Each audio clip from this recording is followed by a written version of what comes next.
Morning, everyone. Just about time for UFC 274 official weigh-ins. It's loud in here this morning.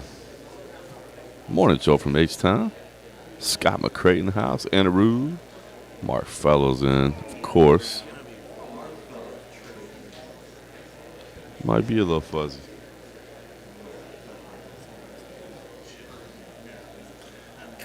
Mark Fellows knows where the place is to be. I mean, if you want to hear a little conversation with John Morgan, it doesn't happen at that place.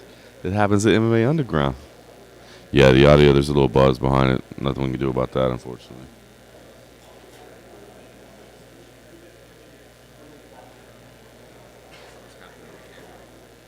That's coming from the audio feed itself.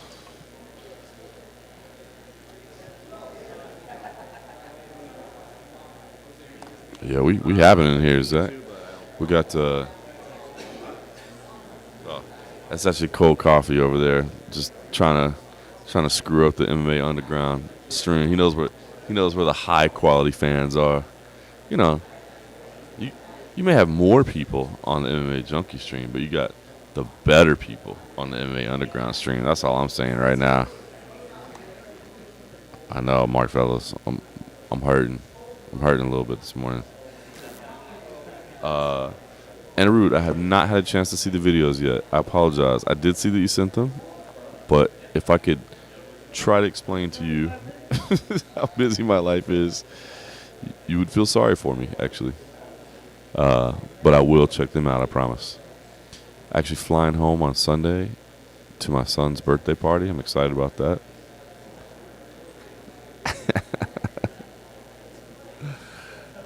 Oh, man.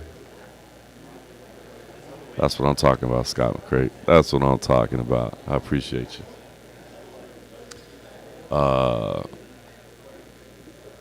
Yeah. How about this fight card, huh? Charles Oliveira, Justin Gaethje. Still don't know who I'm picking in this fight.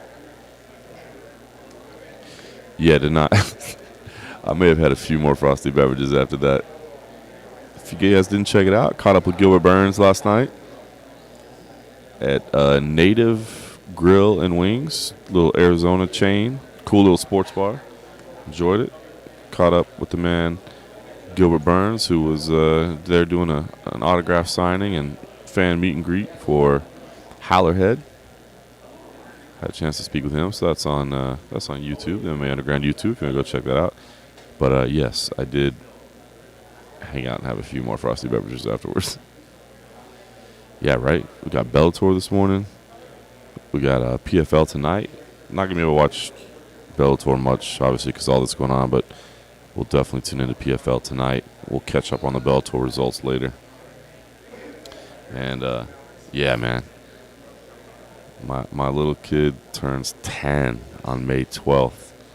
But his party is Sunday when we get home, so I'm excited about that. So thank you for all those birthday wishes. My birthday is actually in March now. My birthday is March 15th.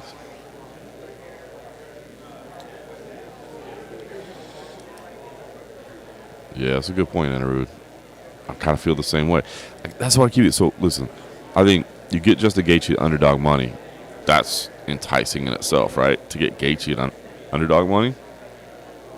So I like the idea of him winning. But, man, I just can't get out of my head him getting caught by something. Because Oliveira, you know, all the talk of quitting and this and that, like, he's not that guy anymore. He's not. And the fact that he's just got ridiculous submissions from everywhere. I don't know.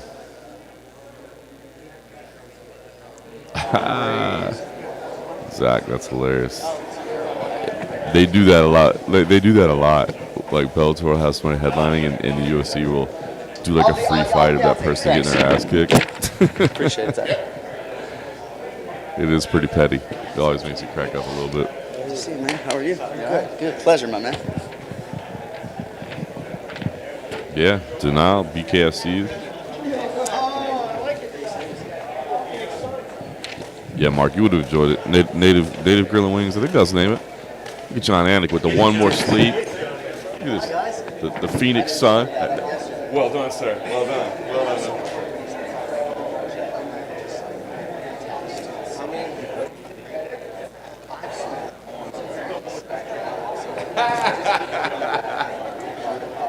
John Anik sporting the One More Sleep Phoenix Suns styled shirt over there. I gotta get you one. I'm literally wearing my face right now. Take a picture with me. Right? Yeah. You just want to Mike, take it? Mike. It's okay. I mean, yeah, I just gotta get you. That's the greatest shirt I've ever seen. Extra large. Good breakdowns, denial. Zach.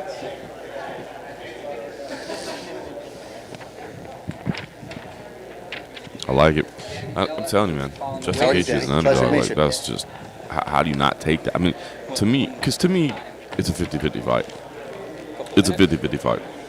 Maybe even it leans a little bit towards Gaethje, right? Because you know Gaethje's going to dominate the kind of the run of play, right? He's going to be the one landing the biggest shots. He's going to try. What you're thinking with Oliveira is he'll catch something, he'll get something, he'll pull something out. So when I look at that line and I see Gaethje as a dog, that to me is all day. But, now we're talking gun to the head. You got to get the right winner. Like, are you telling me Charles Oliveira can't win the fight? Definitely can't say that. Dude can pull it out from anywhere. So I'm intrigued. I love this. I was talking to somebody last night. That's what makes fights super fun.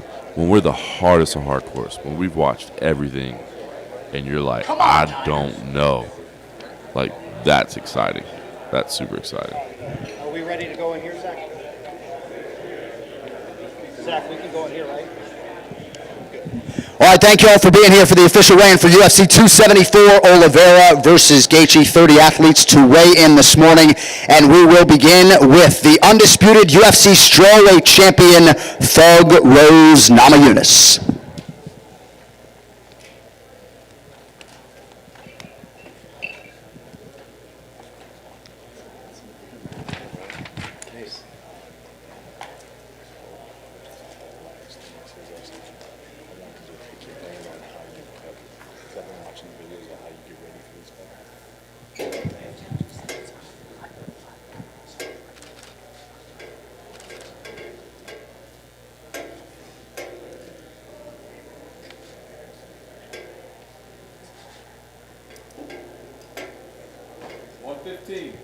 $115, the official weight for Rose Namajunas.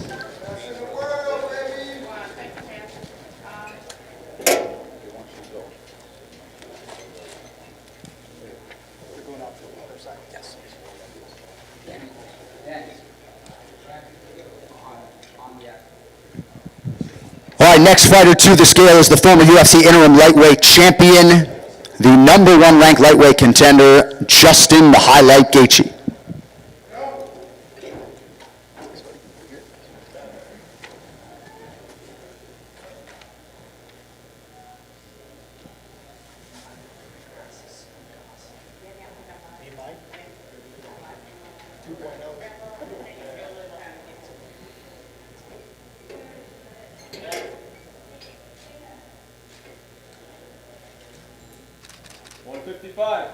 $155, the official weight for Justin Gaethje.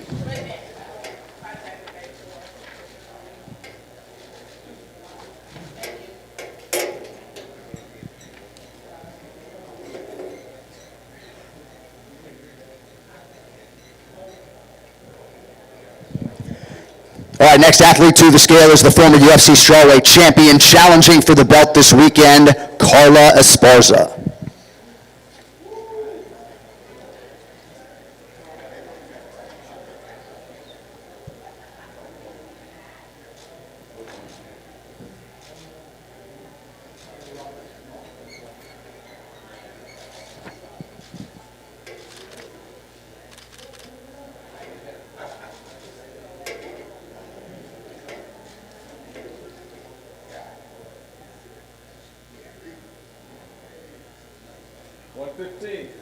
$115, the official weight for Carla Esparza. That makes your UFC Strawweight Championship fight official.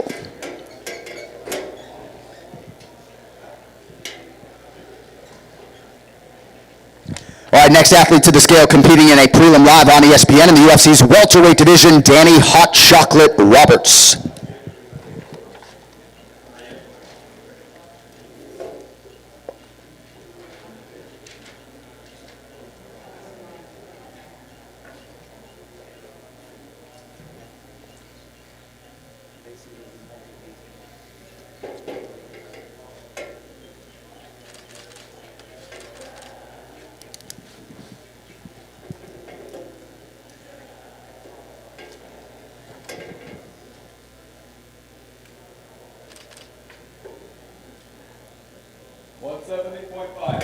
$170.5, the official weight for Danny Roberts.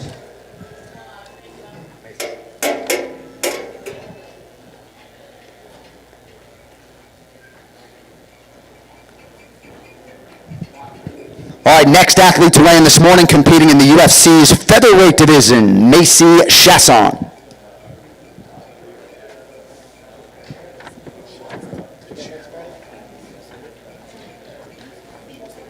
Just let him there, I'll get him.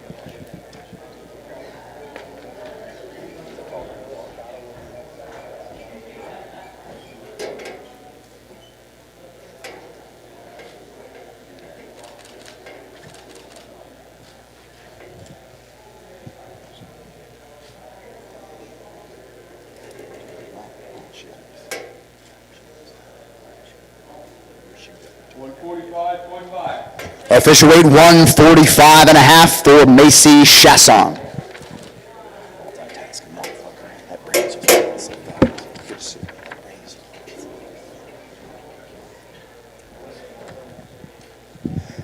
All right, next fighter to the scale, competing in the UFC women's flyweight division, Melissa Gatto.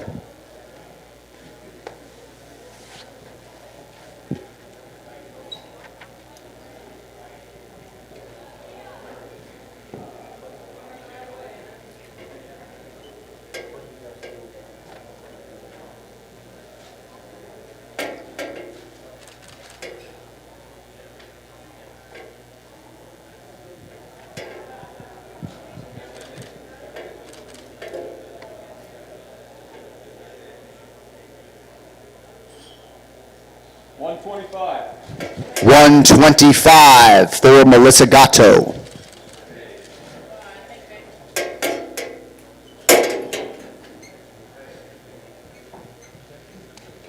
All right, moving on now to the men's bantamweight division as we welcome Fernie Garcia.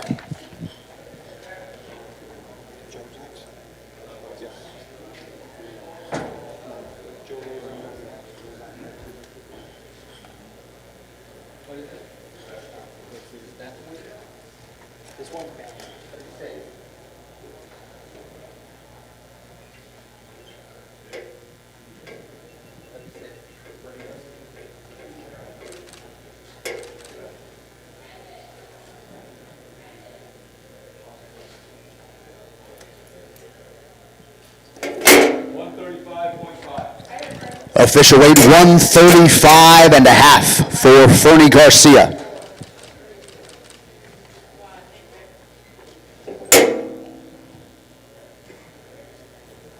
All right, next we welcome back a lightweight legend competing on the pay-per-view main card out of the great state of Massachusetts, Joe Lozon.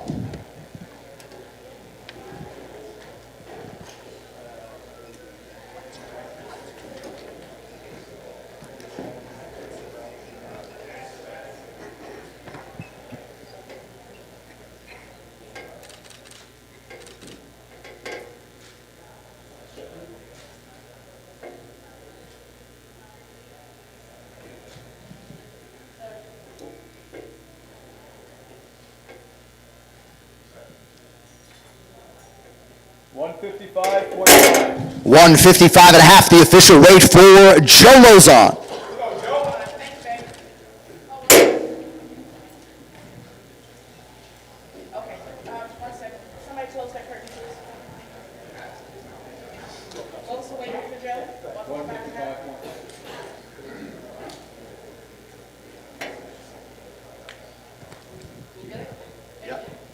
All right, next fighter to the scale competing in the featured prelim, live on ESPN in the UFC's welterweight division, Rude Boy, Randy Brown.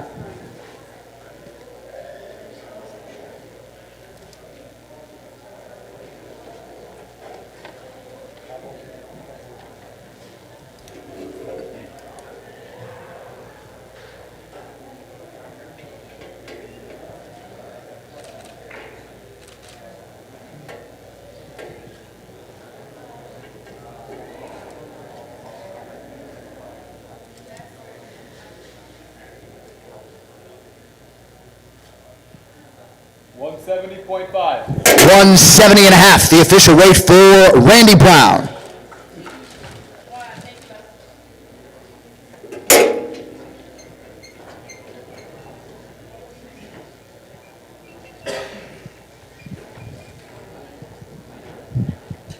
All right, next fighter to the scale is the future Hall of Famer competing live on pay-per-view tomorrow night, Donald Cowboy Cerrone.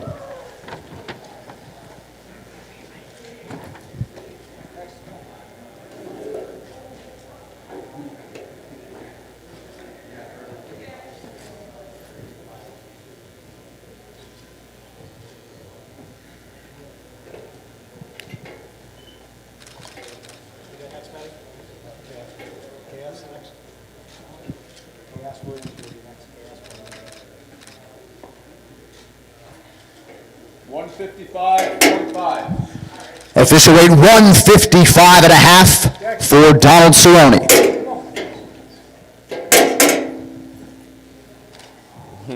Yes.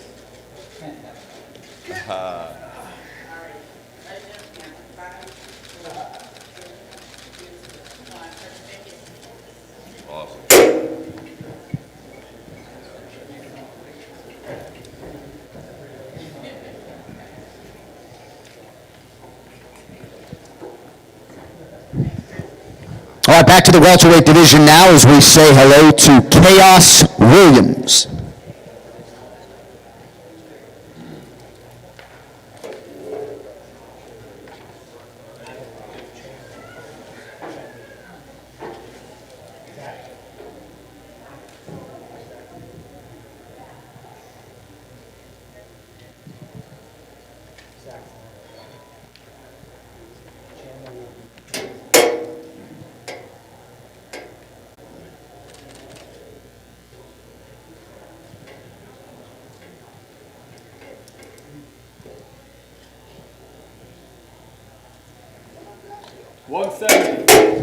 $170, the official weight for Chaos Williams.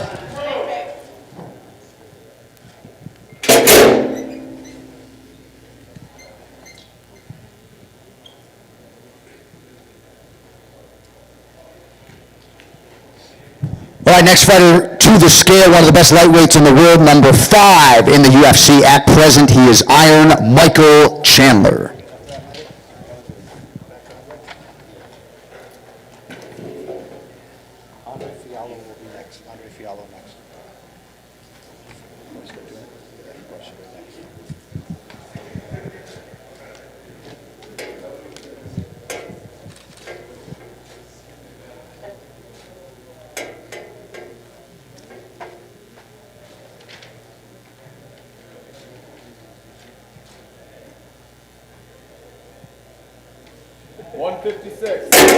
$156, the official weight for Michael Chandler.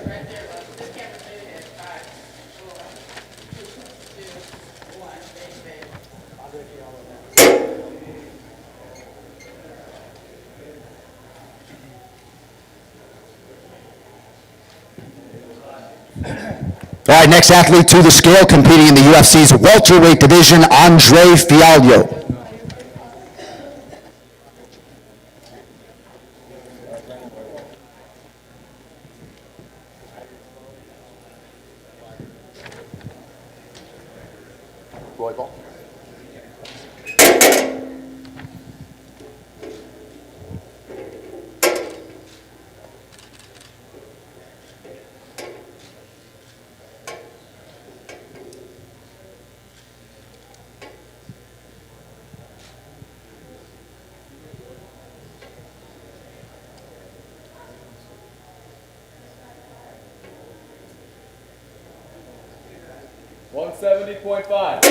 $170 and a half for Andre Fialho.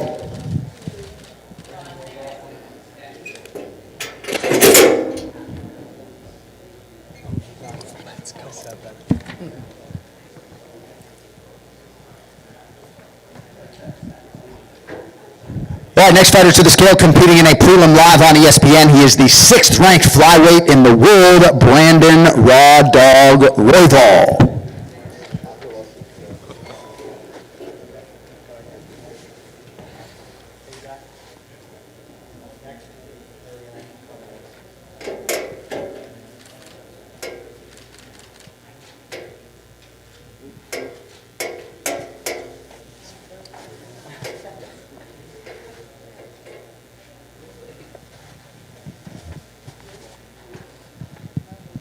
125 and a half, the official weight for Brandon Roval.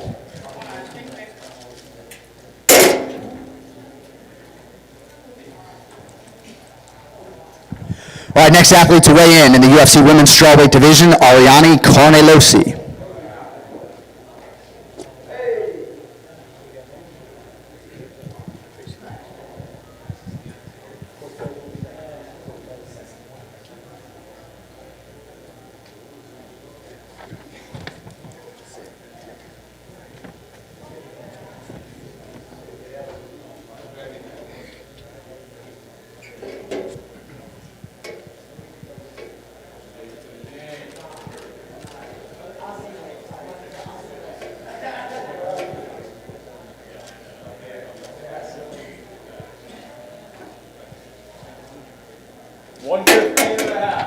Official weight 115 and a half for Ariane Carnelosi.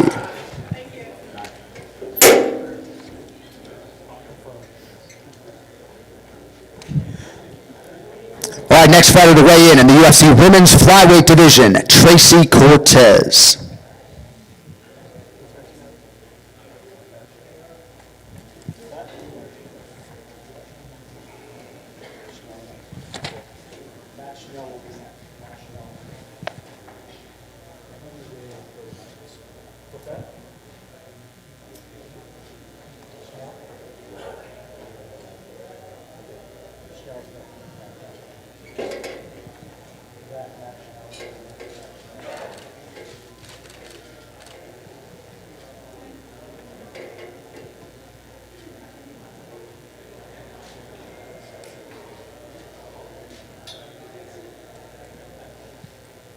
$125 and a half. 125 and a half, the official weight for Tracy Cortez.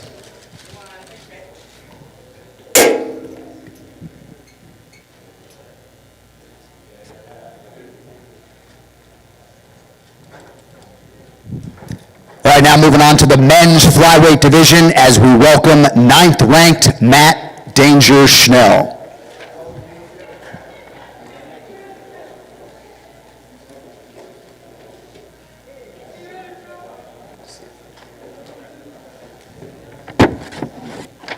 Trinaldo will be next. Trinaldo next.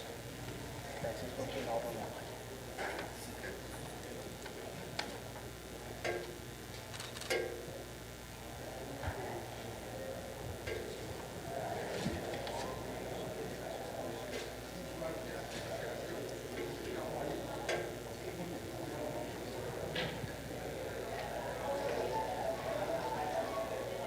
$125 and a half.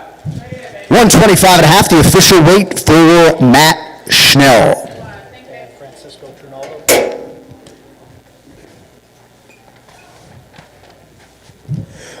All right, next fighter is the UFC roster staple competing in the welterweight division, Francisco Masaranduba Trinaldo.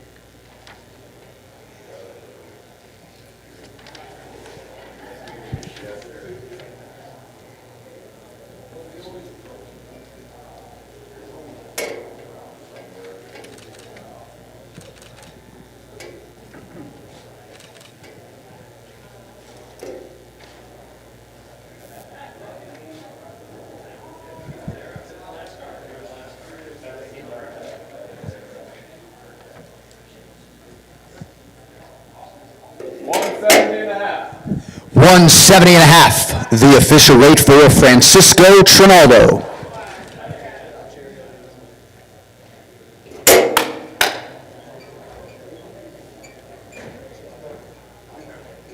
All right, next fighter to the scale competes in the UFC's heavyweight division. He is Marcos Rogerio Payzao de Lima.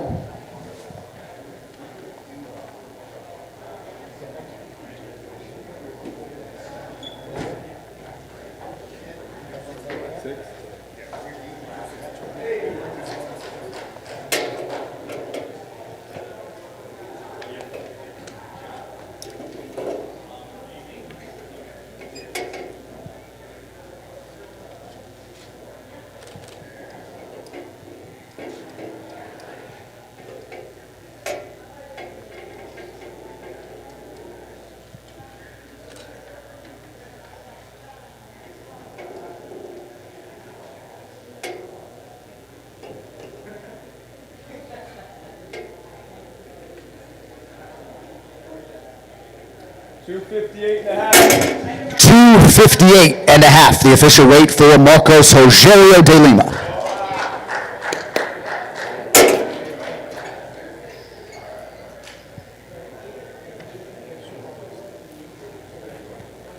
All right, next fighter to the scale making his UFC debut in the welterweight division, Cameron Van Camp.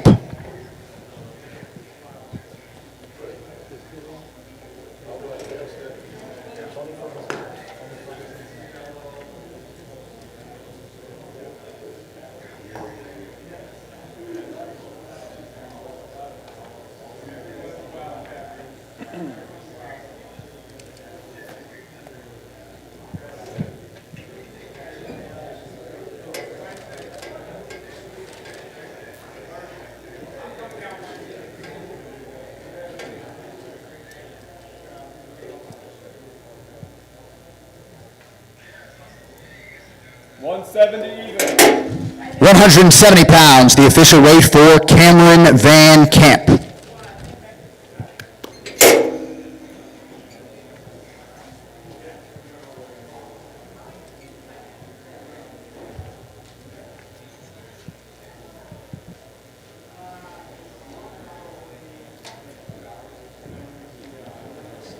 All right, next fighter to the scale is the former UFC interim lightweight champion and the mixed martial arts icon, El Cucuy, Tony Ferguson.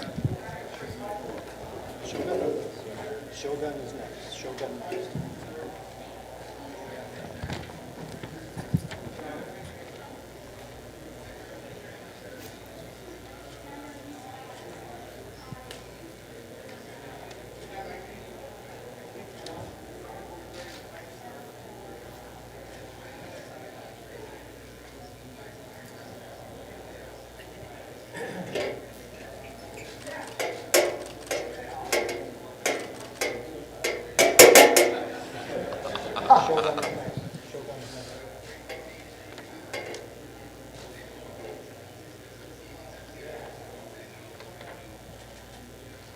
155 and a half. 155 and a half, the official weight for Tony Ferguson.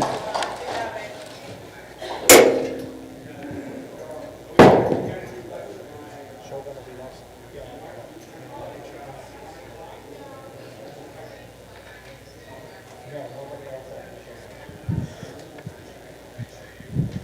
All right, next we make way for another UFC legend, the former UFC light heavyweight champion and UFC Hall of Famer, Mauricio Shogun Hua.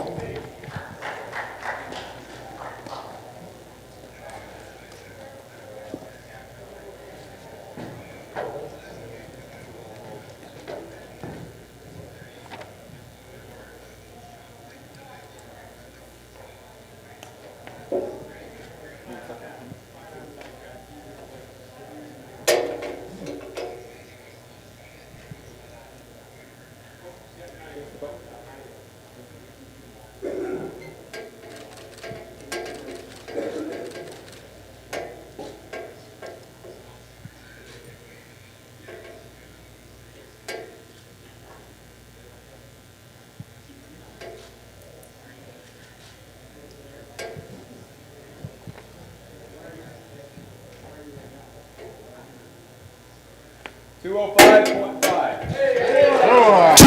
and a half, the official weight for Shogun Hua.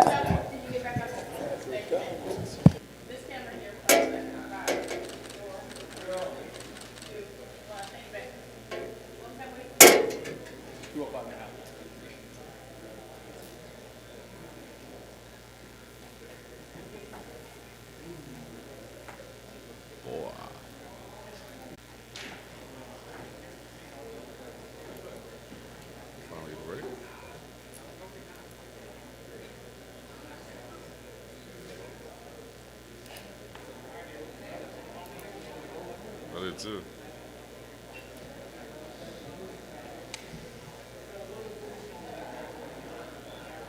Okay.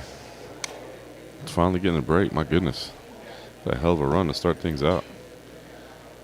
Man, Cowboy bringing his son up there. Obviously, that one hit me. As I look forward to getting home and seeing my son for his birthday party on Sunday. Tony Ferguson, rocking the shades, doing Tony Ferguson things, shaking the scale, having a little fun. That was awesome.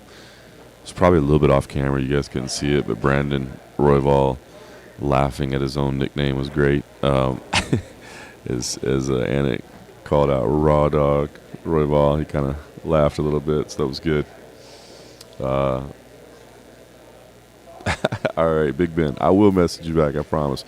See, Anirudh and Big Ben probably both hate me from not that messaging back, but dude, I'm just backed up. But we're getting there. We're getting there. I'll get caught up. Yeah, Anirudh, Cowboy's always kind of been my favorite fighter. Basically, I think at this point I've determined it's like Cowboy and Arlovsky. Just, you cover the guys for so long, man, that you just, kind of develop a relationship with them, get to know them or whatever, and you feel their highs and their lows and their goods and their bads. So, but yeah, man, I definitely got emotional, man, when Cowboy got emotional talking about his kid. Shit, I'm about to get emotional now just talking about it, man. The tweet that I sent out with that little clip, I was like, just the bond between father and son, man. Like, man, I'm gonna get all choked up now talking about it. Yeah, denial since WEC. You know what I mean? For real. For real. You don't hate me yet, Anirudh. I appreciate that. Big Ben, I appreciate you. I'm gonna get caught up. I think starting next week, I'll be able to dig out of the weeds a little bit.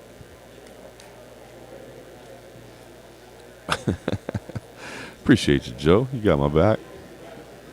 So listen, I guess, man, what do we got left, dude? I feel like I was updating a lot, man. Let's see here. Still waiting on Charles Oliveira, obviously. And as far as the rest of the main card goes, just waiting on OSP, Ovin St. Preux. The rest of the main card's all weighed in. Waiting on Norma Dumont, Blagoy Ivanov, who's probably having coffee and a breakfast right now. Lupi Godinez, Journey Newsom, and Clayton Rodriguez and CJ Vergara. So, wow. 1, 2, 3, 4, 5, 6, 7. Oh, well, Charles Oliveira at the top there. 8, yeah. Should mention Charles Oliveira. Still waiting on our main event. So, 8 people left? 22 already in the books. Good start. Good start.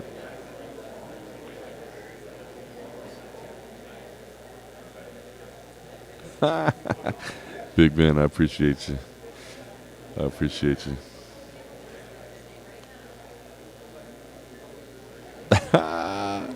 Let me ask him, Mark. Actually, this is in a rarity. Cold Coffee is actually sitting right next to me today, so I'll let me lean over here and ask one half of the MMA Roadshow. Cold Coffee, Mark Fellows would like to know if you've stopped salivating since Tracy Cortez hit the scale yet. The answer is no. He has not.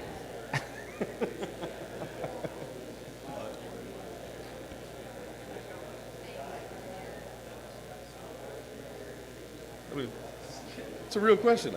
It's a real question in our chat. Jose Youngs is judging your question, Mark Fellows. I'd just like to share that with you. I told him, go away.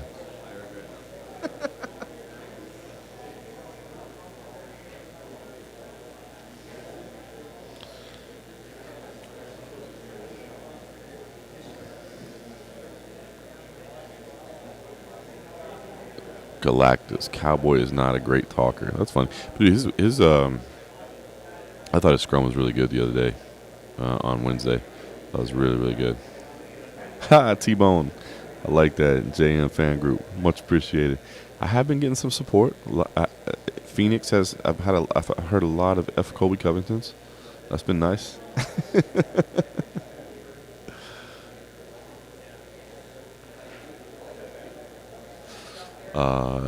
Anirudh is Oliveira really that much bigger? He's taller. He is reach-wise, definitely. I'm just so anxious for this main event. I think it's really good. There you go, Big Ben, dropping that bare knuckle. T-Bone, yeah, for sure, man. Obviously, it looks like it's going to be Adesanya and Cannonier as the main event for Fight Week. But you and actually a couple other people had asked me too. So I threw that in there. That Dana interview, man. I was almost like embarrassed to post it afterwards because it's literally an interview where I could barely concentrate on what he was saying because my plane was boarding like right then, and I was so afraid that they were gonna shut me out. Like basically, I walked onto the plane and they shut the door behind me.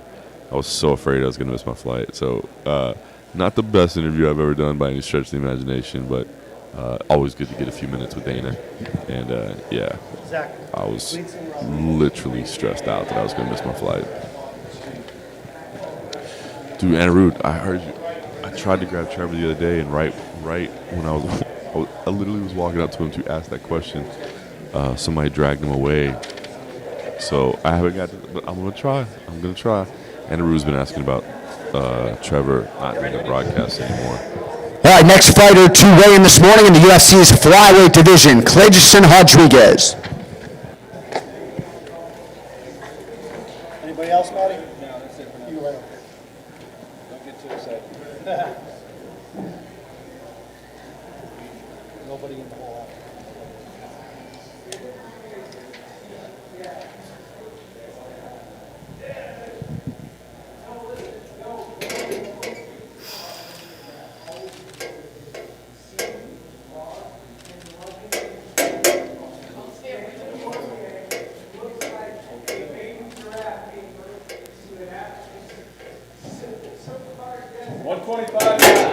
125 and a half, the official weight for Cleison Rodriguez.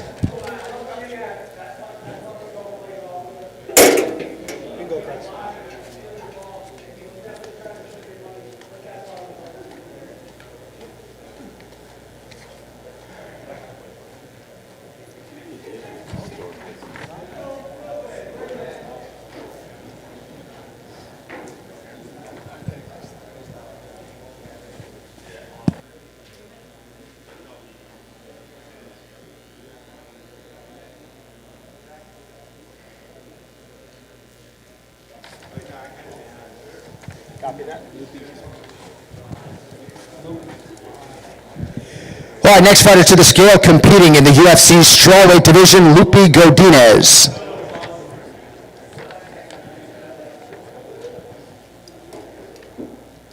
Nobody?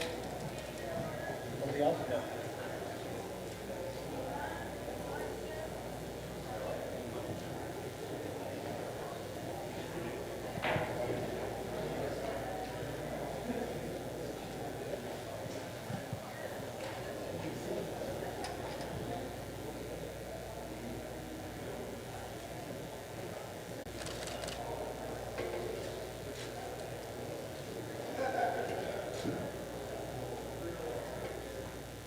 $115. 115, the official weight for Lupi Godinez.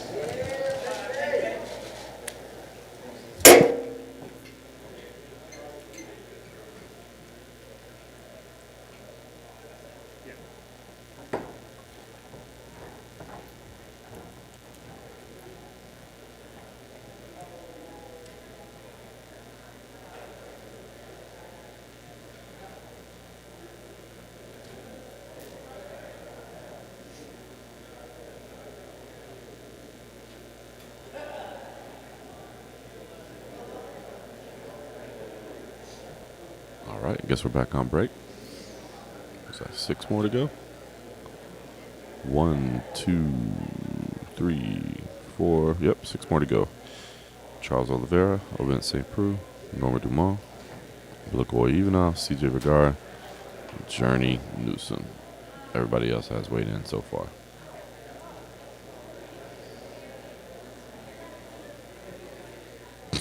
What? Galactus. So, did not see that. Yeah, Big Ben, we'll have that BKFC on tonight. BKFC and PFL. Looking forward to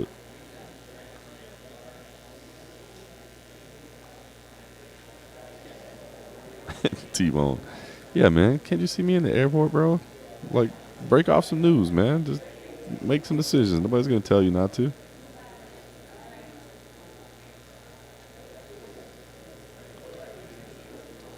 Yeah, Volk Holloway 3, huh? How about that?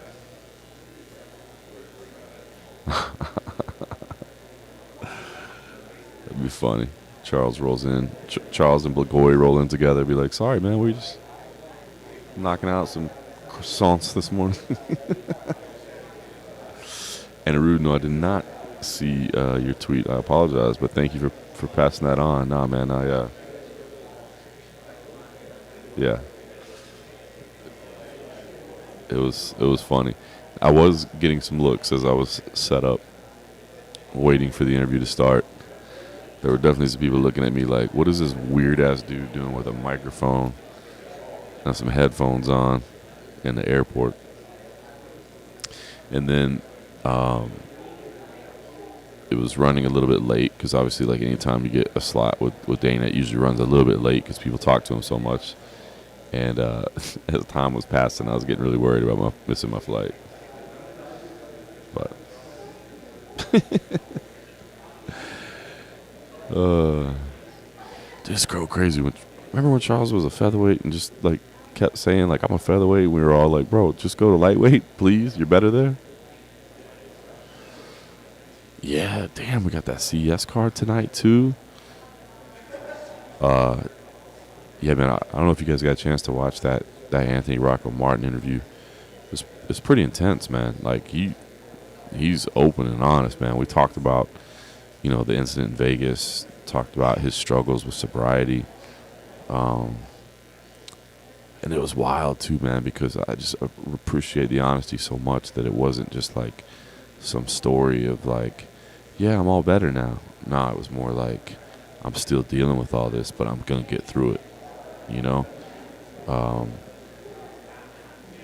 Man, talking about kind of being a better father. And I don't know, it was pretty intense, man. I really enjoyed it.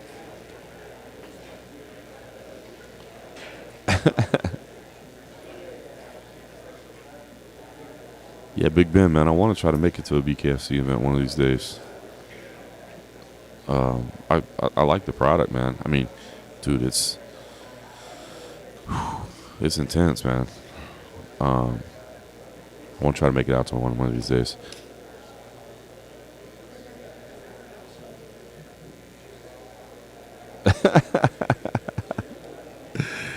That's funny, Andrew. That's awesome.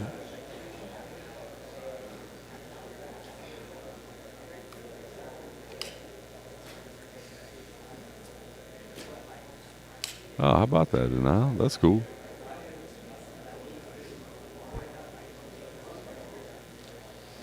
Yeah, I need to make it out to one. Big man, I'll it's crazy, man. So this month, obviously 274 this weekend. Next weekend, CFFC, out in Ben Salem, Pennsylvania. The week after that, it's Eagle FC, and then the week after that, at the end of the month, we got. Actually, you know what? I'm about to break y'all some news. Hold up. Let me find it.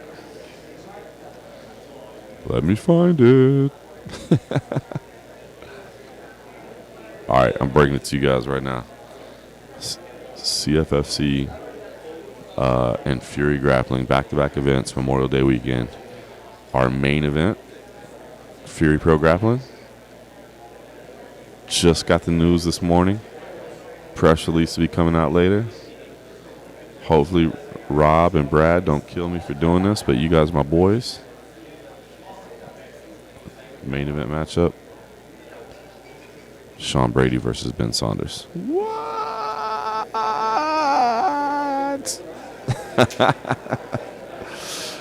Sean Brady versus Ben Saunders. Now, if something happens and this match falls through, don't get mad at me. I got the email this morning. I probably shouldn't have said that. But y'all my people.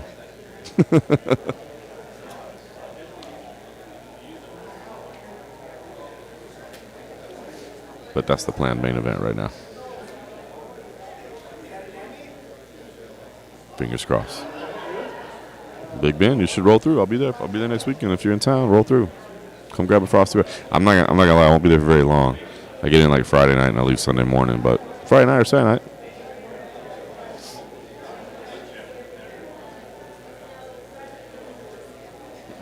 Oh, Andy Rude coming back with the all caps.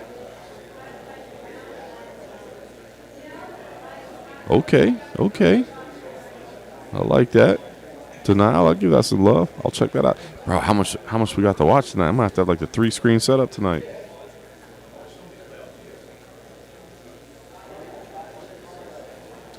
That's Memorial Day weekend, so May 28th. I think it's 28th, 29th, or 27th, 28th. Let me see.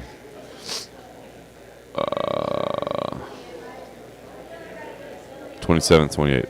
I believe we're doing MMA on Friday night and the grappling on Saturday, 28th.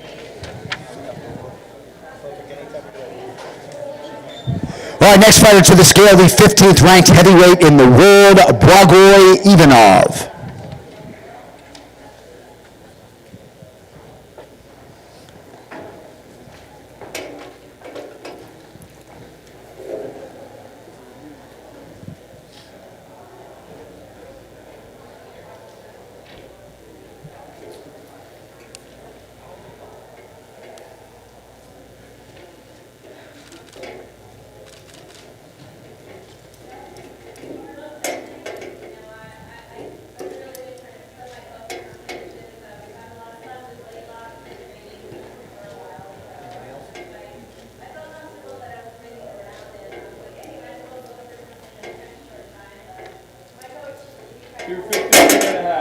.253.5, the official weight for Blagoy Ivanov.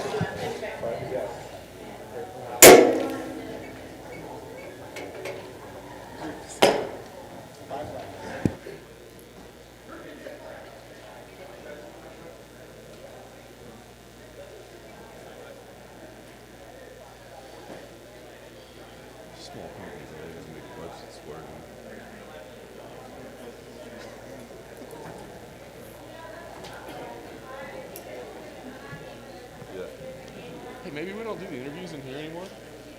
Just saying. Just saying.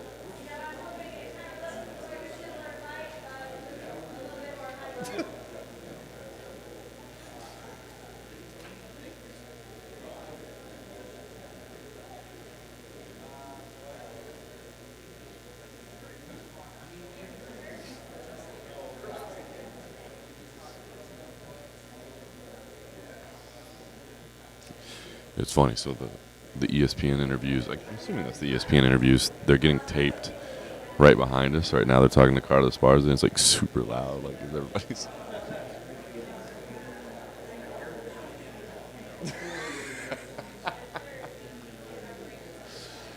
And unfortunately, the guests don't realize what the microphone does. And so, oh man. Oh, there you go, Galactus. Tell them. Let's subscribe, let's get some alerts, let's do everything. All right, let's see. Yeah, man. So, I mean, we're only 44 minutes in, but we're still waiting on Charles Oliveira. Kind of a key component of these weigh-ins.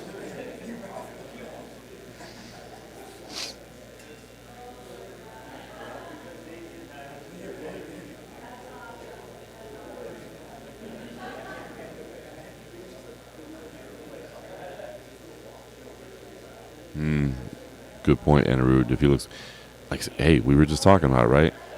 Justin Gaethje, underdog money. Like, how do you turn that down? I mean, against, like, literally against anybody. I mean, maybe not like Francis Ngannou or something, but you know what I mean. Any matchup in the lightweight division. If I tell you, I don't care who the opponent is, but you're getting Justin Gaethje at underdog money, you put money on it, right? You take that bet all day. I get Justin Gaethje as an underdog. Psh, let's go. Now, as you said, Oliveira comes in looking bad. I just even nicer. So we'll see. Hope it's not an issue.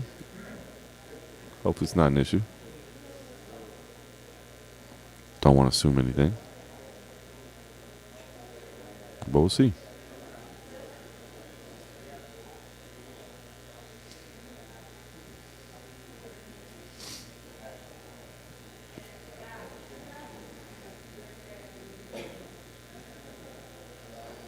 My man Simon Head rolling in with the facts. Charles did say he had some more muscle. Could have added too much.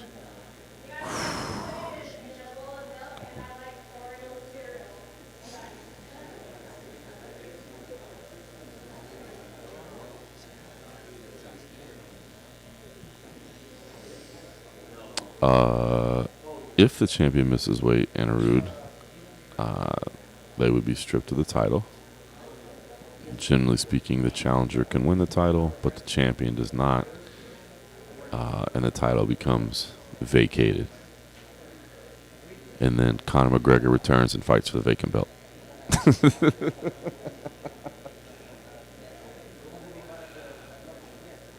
Oscar Willis got a smile out of that one. The Mac Life likes to see it. That'd be so hilarious. They were like, what happens if Oliveira misses weight? Like, generally speaking, the champion might be stripped. I think the belt becomes vacated if he wins. The challenger can win it, but the champ can't. So I was like, so he'd be vacated, and then Conor would come to fight for the lightweight title. Just give it to him. Actually, yes. I've been corrected by Oscar Willis. He would not even need to compete for the belt. They would just give the belt to Conor McGregor.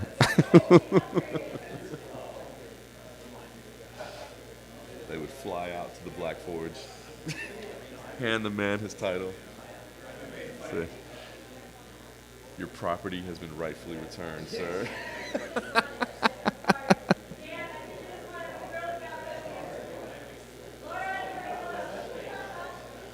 Can you guys hear Carla? Is this microphone picking up Carla? She's...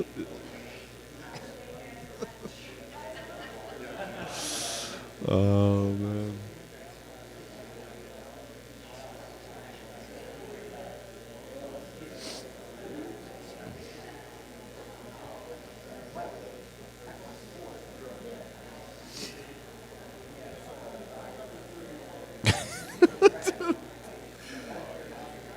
The chat says they're picking up on Carla in this one.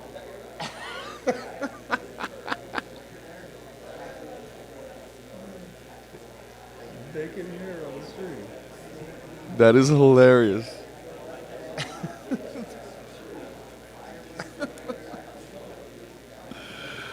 Oh, that's too funny.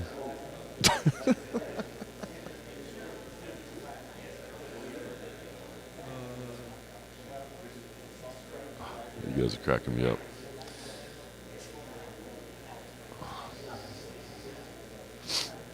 That's interesting. So that, I thought they were taping that. I didn't know it was going out live. I've never watched it. I don't know. I guess I'll have to watch one day to see what it's about. I've never watched it because obviously I'm always here doing this. So, damn straight T-bone. Who needs ESPN? You got the UG.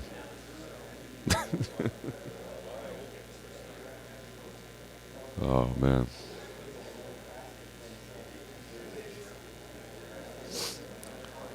I'll have to check that out one day. I guess they just try to make it entertaining for people that, I mean, it could be pretty hardcore to watch weigh-ins, right?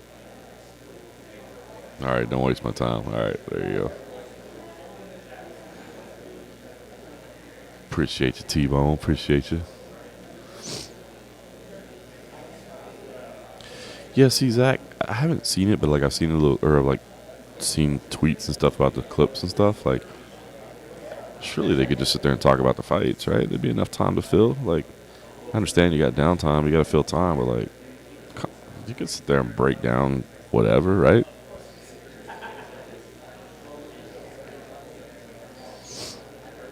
Anaru, did he look big? It's tough to tell because he had a suit on, right? I mean, he's wearing. Both times I've seen him this week, at the media day and at the press conference, he had a suit on, so it's kind of hard to tell. Like, did he look bigger? Not really, because the only thing you really see was his face, you know. So, and you know, didn't look like it was like bulking out in the suit or whatever. So, we'll see. That'd be crazy. Oh, man, when you think about the issues he had at featherweight, can you imagine? Nah, he's not going to miss weight. He's not going to miss weight. But I'm just saying, can you imagine? Oh, my God. Nah, I don't even want to talk about it.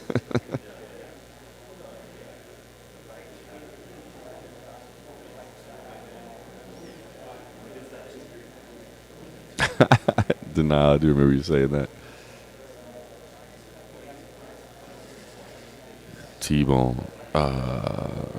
Diaz versus Hamzat, man.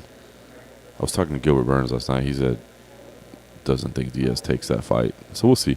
And that's the big thing I think to remember about those boards that you see. And like I saw some people saying that was like a lead, like a fake. Trust me, the UFC's not faking all that stuff. Like they're not going to go to that end. But remember, those are like their plans. It doesn't necessarily mean it's done. That's just like their concept, so they can kind of track everything. So it doesn't necessarily mean it's signed by any stretch. No, Galactus. I just left MMA Junkie after 15 years. Crazy, right? 15 years, man. But it was no longer the best place for me to work.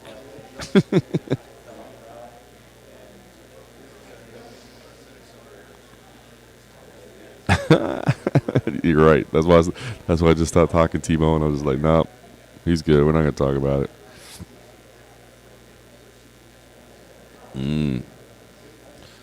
Boy, Mark Fellas, that's a good point, man. That's a really good point. I think actually a fair assessment.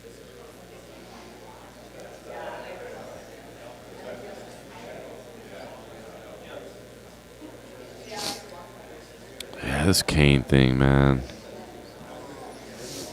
The Kane thing is so difficult, right? Because, and I was actually talking about this last night too. You know, as a parent, like, my God, like, you sympathize with him. But, you know, the fact that he was driving down the highway, firing shots, that's not good. That's not good. We can't have that because innocent bystanders could be hit, you know? But the fact that he's still in jail right now, I don't know, man. That's just trash. I don't like it. I don't like it. You know, I get it. He's probably going to have to serve some time or whatever, but is he a danger to society? Like, no. Is he a danger to that dude? Yeah, he's a danger to that dude. Should there be some kind of restraining order that you can't be within 100 feet of him or whatever, or you go back to jail? Yeah, that's fair. That's totally fair. The fact that he's still in jail right now, trash. Trash. Well, that's it, T-Bone. You can't, like, it just sucks. He made a bad decision, right? Like, I just wish Kane would have beat the shit out of him, to be honest with you. If Kane would have beat the shit out of him, or whatever. But yeah, just firing shots while driving down the highway and innocent people. I mean, you hit the wrong guy. You're right. We can't, like, you can't send a message to society that it's okay to do that, right? Because it's not. It's not okay to do that. Like, we can't have that happening. But it's just crazy. Just such a shitty situation.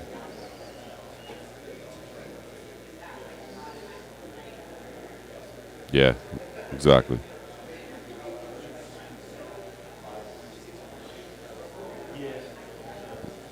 Exactly, Mark. Should have bashed him. Just don't fire guns, man.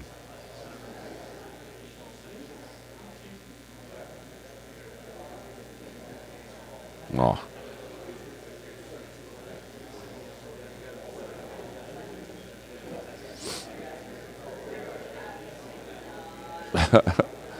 What's up, Die Hard? Appreciate you tuning in. I guess to recap where we're at right now. Still waiting on Charles Oliveira, who we're all confident is going to make weight. And we're not giving any concerns whatsoever because we don't want to send any bad energy. Still waiting on Vince Prue as well, Norma Dumont, CJ Vergara, and Journey Newsom. And that's it. All right.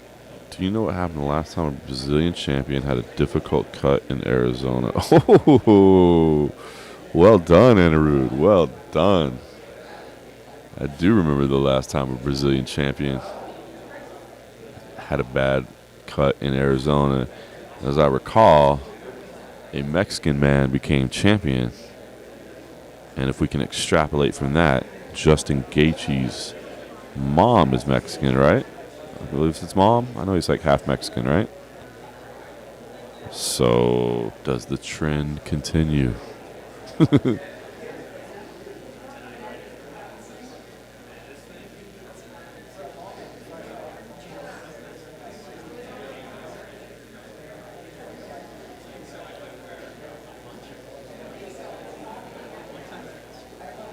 Whoa, Joe from H-Town, really? I don't. That's crazy.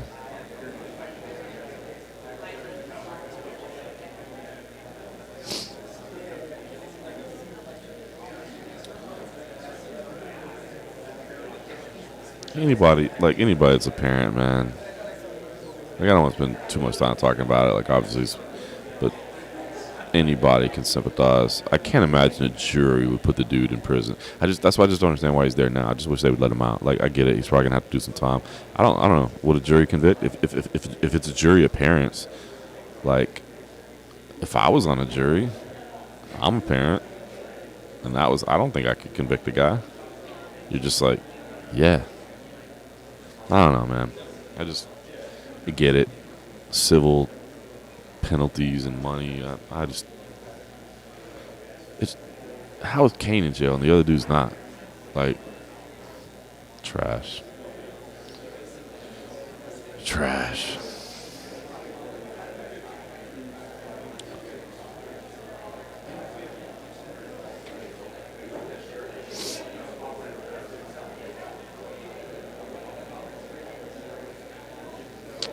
That's the thing, denial, is the other cars and stuff. That's the bad thing. That's the whole thing for me. Is like, bro, I will not, like, I mean, let's say, this is kind of dark or whatever. Like, let's say Kane beat the dude up and killed him. Let's say he literally beat him to death with his hands. Would you convict him? I don't know. I don't know that I would. I guess you have to by the letter of the law, but I don't know that I would. It's the shooting in the street where innocent people can get hit. That's the problem. That's the real problem, you know?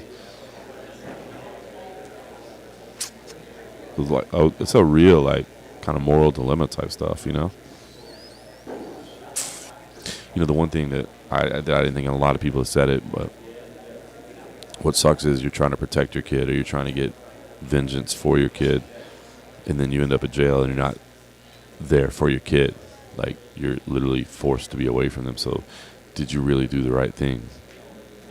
Like, what's more valuable to your child? You being around, or you getting vengeance for the abuse? Like, yeah.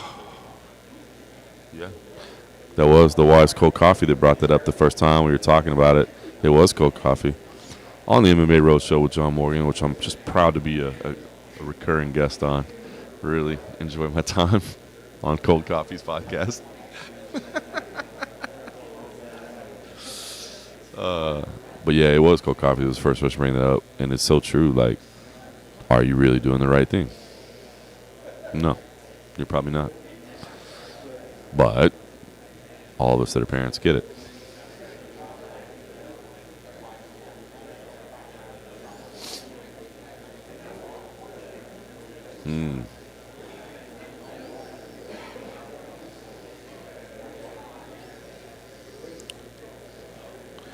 Jeff Kane in the house. Look at Jeff Kane. Look, I agree with you. I completely agree with you. And it says we have to be careful not to selectively enforce laws because we like someone to understand or sympathize with them. It's truth. It's truth.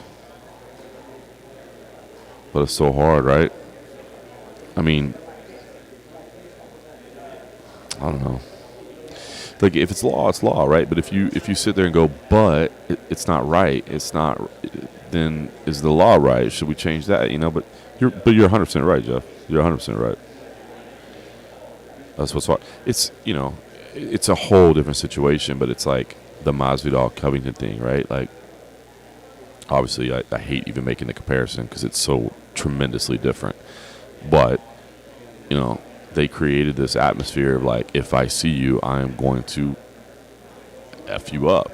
And then that's what happened. But like, you also can't be randomly jumping dudes on the street. But it's so weird, right? Like, you know, a couple weeks earlier, people paid hundreds and hundreds of dollars to watch you compete. Now it's like, because you do it on the street, it's illegal. But it's weird, man. It's weird.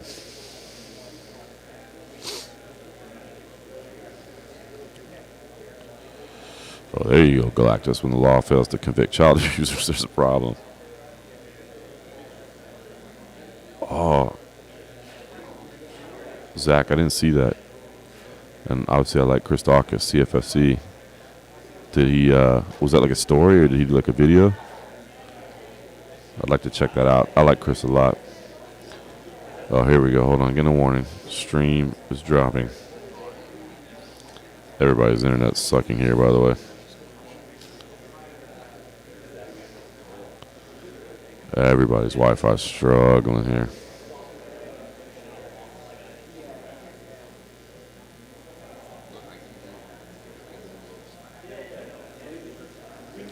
My man Jose Young sitting next to me says internet's so bad he can't even load Slack. So if the picture gets a little crappy, apologies.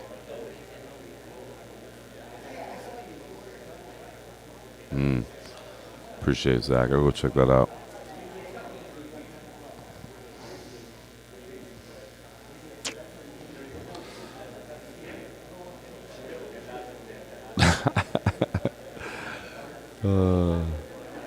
Big Ben says the hacking MMA junkie. See, I'll connect to the MMA junkie Wi-Fi over there. No, I don't know. Really? That's Jose said he can't pull up Slack. You can't even pull up Twitter. Nah, everybody's internet's sucking bad. Scott McCrate, I'm taking Bader in that one. Anarud probably will not do UFC London. Probably only look at my man Cody Merrow in the house. Yeah, probably won't do UFC London. Basically, the plan is to go to all the pay-per-views. Won't do Singapore. Abu Dhabi's up in the air just because, man, obviously we're a very small team. And so me being gone that long, just the travel takes so long. It's not good.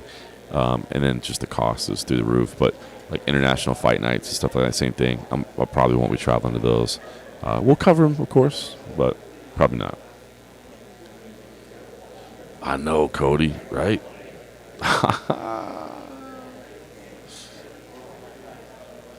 I couldn't connect to my Wi-Fi. I ran out of data last month. I thought I had unlimited data, and I ran out last month, which I didn't even know was possible. But then I think I found out that like the most usage was my kid. I think I'm gonna switch to my phone. Hold on a sec. Zach, you're right. Can't blame the Apex. No, can't blame the Apex. Now I can blame the Hyatt Regency. I mean, what's going on that the Hyatt Regency can't get us decent Wi-Fi? Got to bring in my man Cody Merrow on some of these going forward. We'll bring in the FaceTime. I'm sure there's a way to connect, right? We're gonna figure out. Cody's gonna help me figure out some technology moving forward. We'll beef these up a little bit. But you guys are in on the ground floor. Damn it, you're in on the ground floor. You see where the seed is planted.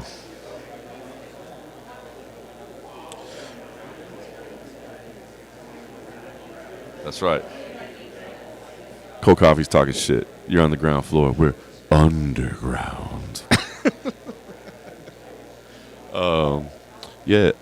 Dude. I think they're going to keep coming to Jacksonville. I think, they signed it when they first did it with them. They told them they keep coming back. So I think they'll still do it at least once a year. I do think, now the world's starting to open back up. I don't think you'll see them in Jacksonville like multiple times per year, but I think they'll keep doing Jacksonville like once a year or so. See? That's what I was thinking, the same thing, Cody. Maybe like a little, like you said, remote content. I don't know, a watch along, something like that for the foreign pay-per-views. I don't know. Something like that. Oh, yeah, Mark Fellas. We're bringing in the big guns with Cody Merrow. We're bringing in the big guns over here.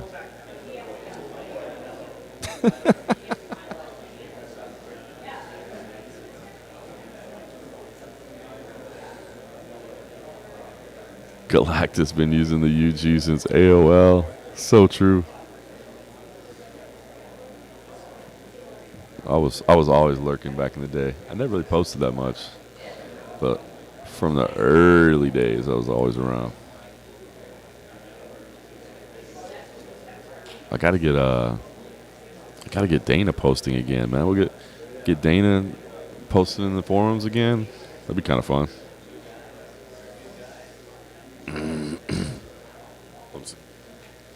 Let me see if I can get an authentic cold coffee.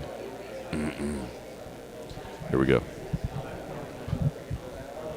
Cold coffee. The chat wants to know what you thought of the Tracy Cortez weigh. I thought she looked very fit. I thought she looked prepared. They really just wanted you to go.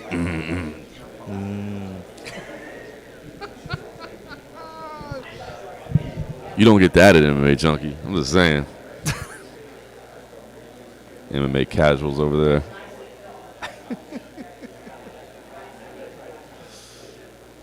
Jeff Kane, we did all lurk the UG. We did, right? You had to. Back in? Come on. You weren't doing your job if you weren't lurking the UG, right?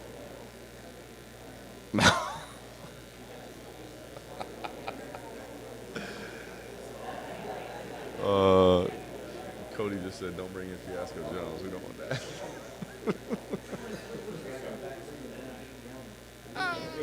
Yeah.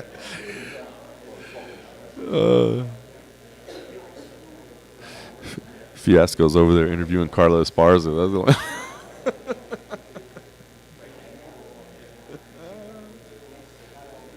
Oh, man. Okay. Cody's working to set up a Discord. He'll have to tell me what that is.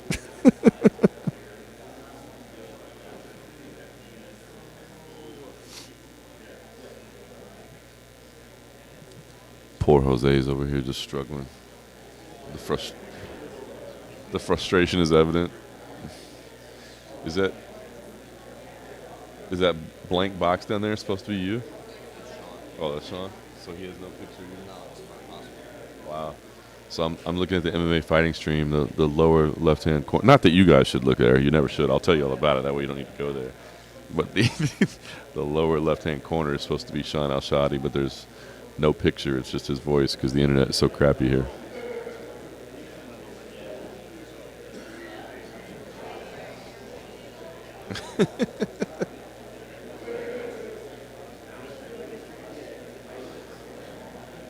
Denial. Cody seems like he could be the level up you need, JM.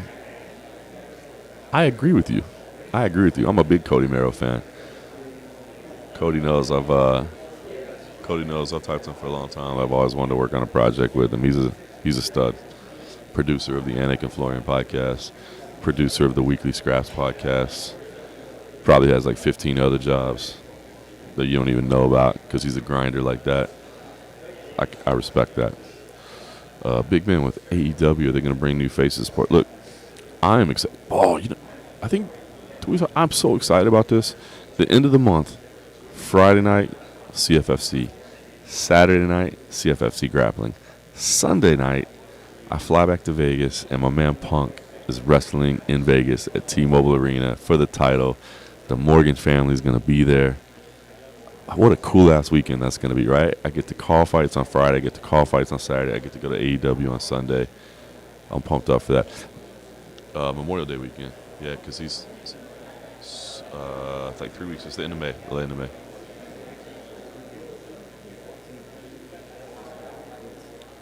Oh, that's right.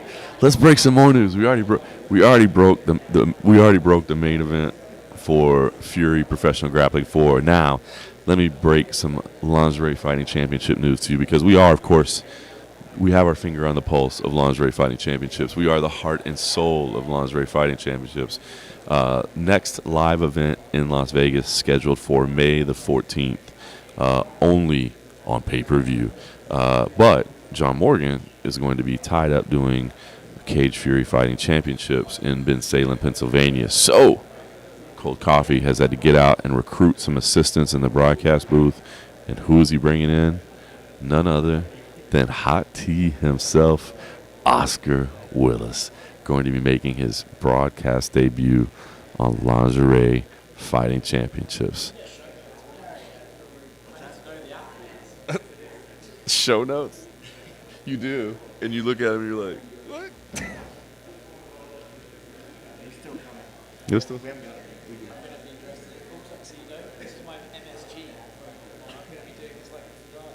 I love this.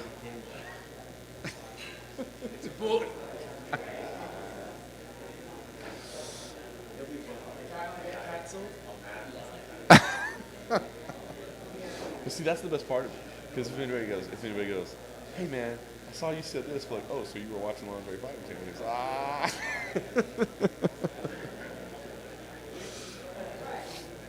Hot Tea has promised to wear a full tuxedo.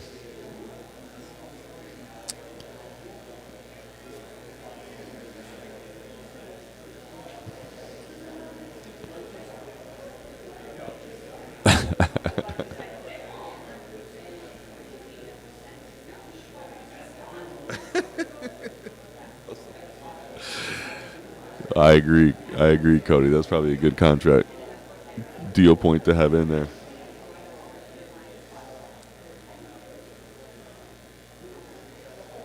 Bro, the pillow fighting is wild, right? And how about the fact that they had like, what did they have? Like Marcus Perez. They had, who else did they have? They had somebody else. I remember they had 2 UFC fighters on that one. Hilarious.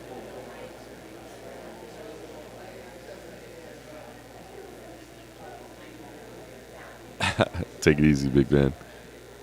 Take it easy.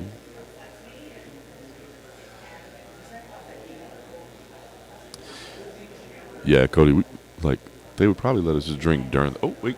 We got movement. Lingerie Fighting Championship talk is going to be put on hold for this silly little UFC thing. Looks like we're ready to get back to business. Let's do it. John Edick sprinting to get his microphone.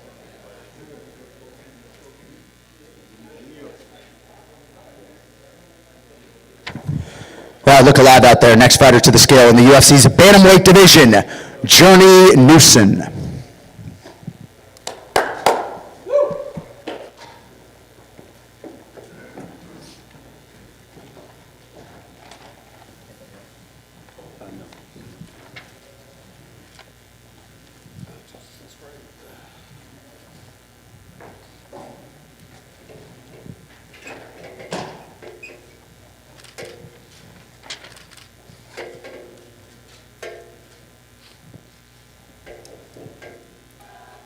$135.5. 135.5, the official weight for Journey Newson.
You guys are telling me 75 minutes in that the audio is peaking. The audio's peaking. I'm like, we're 75 minutes in. I could have turned it down earlier. I definitely could have turned on the audio earlier, guys. You just got to let me know. That's true.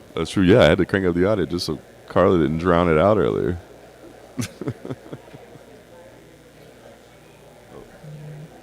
My wife is FaceTiming me. Let's see. Watch this. Hi. Hey, honey. Busy. What do I do every Friday morning between 9 a.m. and 11 a.m.? Work. Hi, Kenny. Work. Yes. And I you, was just gonna tell you something cool. will you? Is it okay to tell me while we're streaming live on the internet? Or no? Yes. You're literally right next to a microphone that's streaming out loud because you called me during official weigh-ins for a very large pay-per-view event, and you've been with me for how long now, and you didn't realize on Friday at 10:15 a.m. I might be doing something. Okay. I mean, it's nothing bad, but okay. I guess we'll talk another time. All right, I'll call you when I'm done. Bye. Love you. Love you too.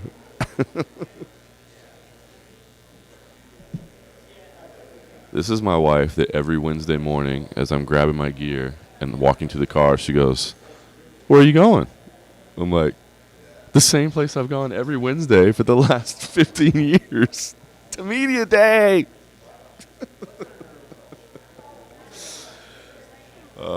Too funny.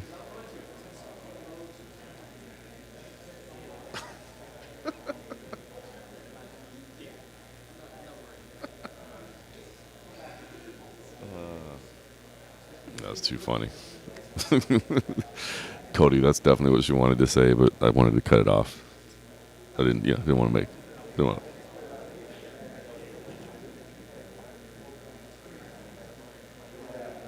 Oh, really?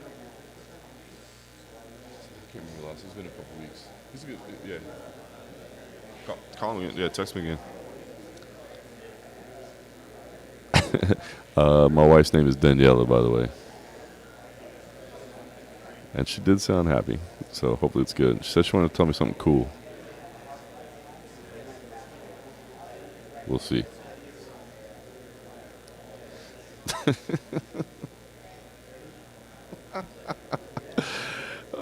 Jeff, that's hilarious. Yeah.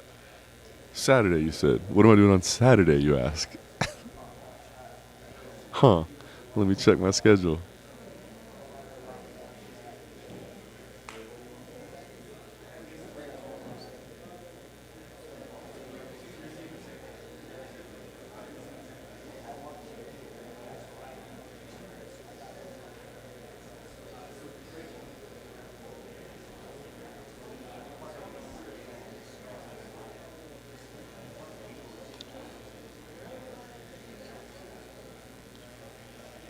All right, 42 minutes left. Let me check with MMA Underground Brazilian correspondent Diego Ribas. Also has his own site, AG Fight. But you know what? You had an update on Charles? He's coming. He posted on. His coach posted on his Instagram story that he's been on weight like 9 hours ago. Yeah. All right. MMA Underground Brazilian correspondent Diego Ribas. Is it? By the way, what is? I've always meant to ask you. AG Fight. Yeah. What? Agents? What is it? Agency? Okay, agency. All right. AG Fights. If you happen to be a Portuguese speaker, go to AG Fights. Get all your coverage there. It's in Portuguese, right? It's all in Portuguese. It's all in Portuguese. No English. Do you do Spanish too? But no English, right? It's just okay. Oh, and Spanish too. So if you speak Spanish, wow. Breaking news. We're about to cancel Diego, who just said.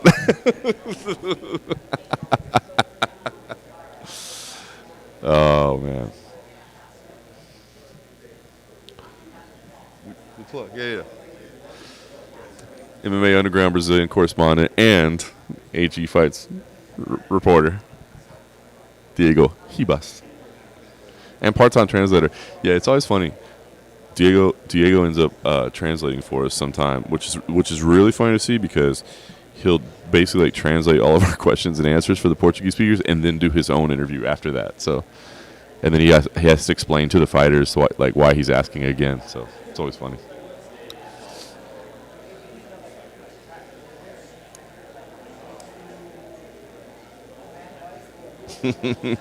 Yeah.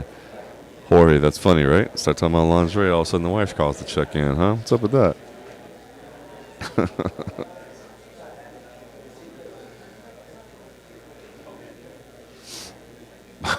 Zach, that's funny. What fights do you have to watch? So apparently Oliveira is on weight, and he's just I think he just wanted to make sure that we got the chat. You know what? Here's what I choose to believe. Charles Oliveira is actually logged into the underground chat right here. He's enjoying the conversation. He's like, if I go in, they're going to stop talking. Because, like, at that point, they got to go do their life. He's like, I'm enjoying the MMA chat so much, I'm going to wait. And that's very, I just want to say, Charles, thank you. Thank you. I appreciate that kindness and consideration.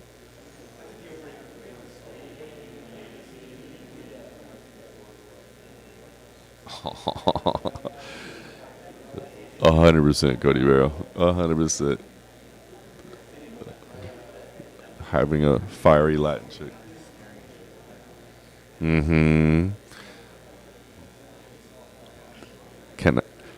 Breaking news. Cold Coffee literally just has Tracy Cortez's video on his screen right now. And he's watched it on repeat 6 times now.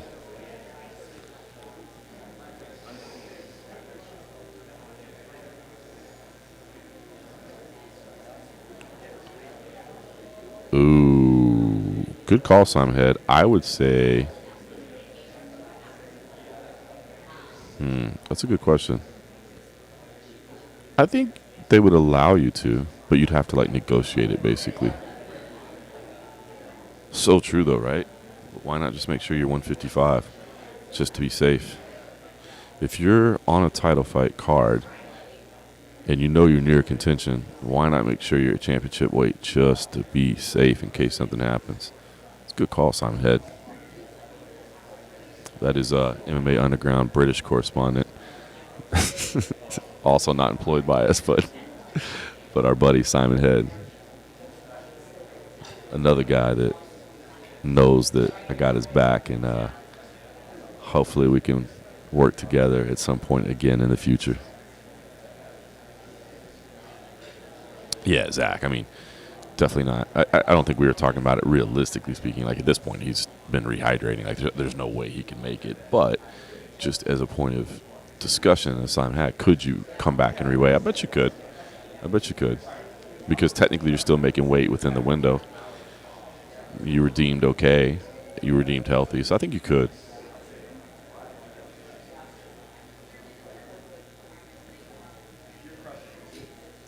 Yeah, those Bellator prelims should be on like right now, basically.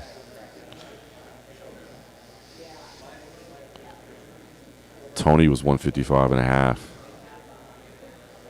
So neither guy, Chandler or Ferguson, would be eligible for the title. Now, again, they're saying Charles is on weight, not a problem. But in theory, so even Cerrone and Lazone were both 55.5. So there's literally nobody else eligible for the title. Maybe I take that back. Macy Chiasson was 145.5, so she would be eligible to fight for the title.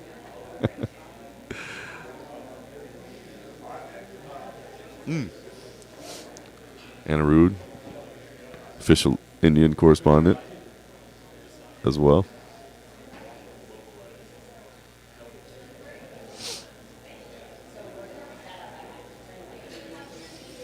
Yeah, I agree, Cody. If you're 55, and this is any weight class. I mean, if you're there and it's a title fight, come in on championship weight just in case. Just in case. We've seen some crazy stuff happen, right?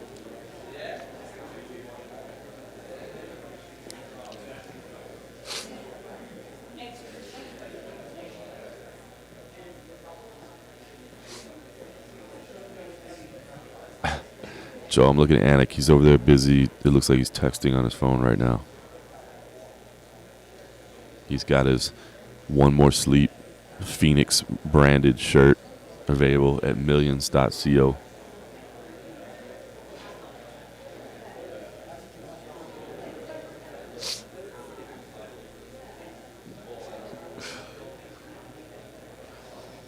That'd be some shit, right? If only Tony had made 55, like, this is how he'd get his title shot.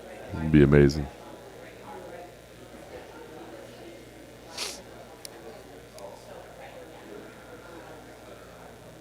Bring in Volkanovski.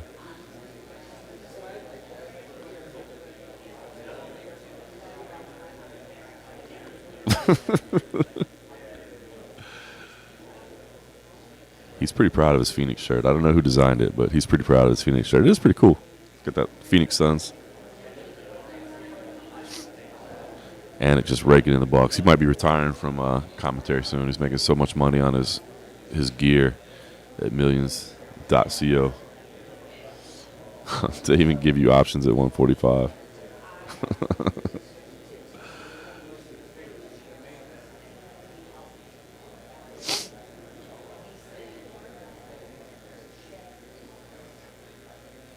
Yeah, we're going to get that MMA Underground merchandise. We're going to get that going.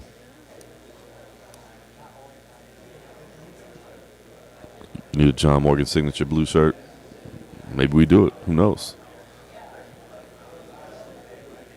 Little first question merchandise. Little 1Q.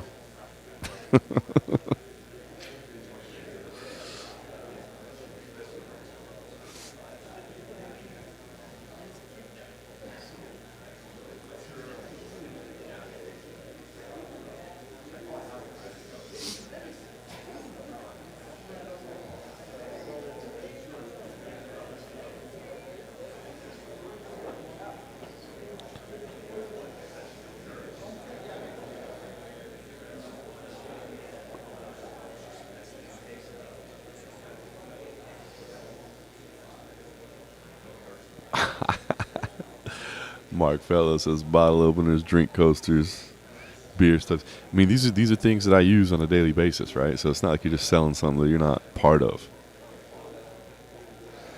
By the way, went to the Hallerhead signing last night. Speak to Gilbert Burns.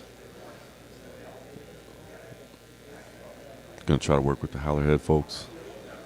Maybe get a little bottle or two sent over here every now and then.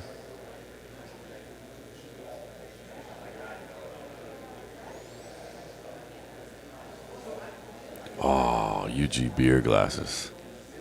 So true. So true. The only custom beer glass I have two custom beer glasses that I bought at the Guinness factory in Dublin that I had engraved with Red Panty Night.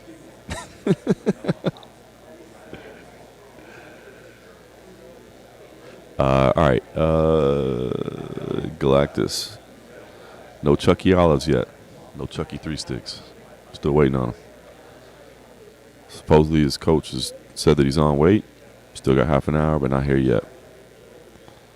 Simon Head cameo, where it's at.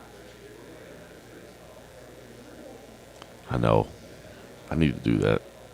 What do I charge, like 50 cents or something?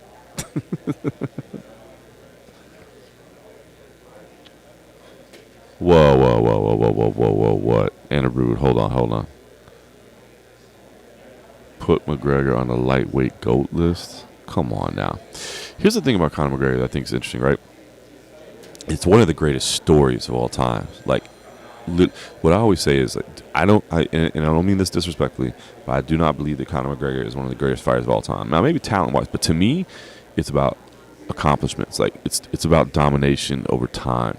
You know, your Anderson Silvas, your George St. Pierre's, your John Joneses, you know, that dominated divisions, beat contenders for years and years and years. Conor, obviously, you know, famously never defended his belt, you know, any of his belts. And to me, that is a strike against him in terms of greatest of all time. Now, talent, you can argue with that, right? Talent, amazing.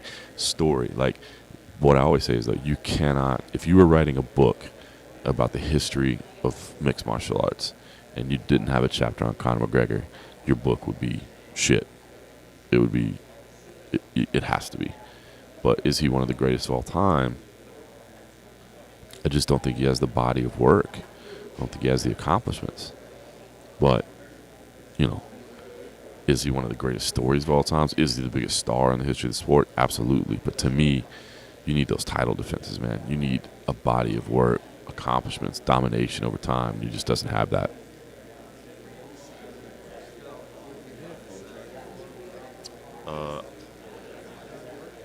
I got this, but I don't have the, like, the other. Yeah. Just plug it. Nah, I don't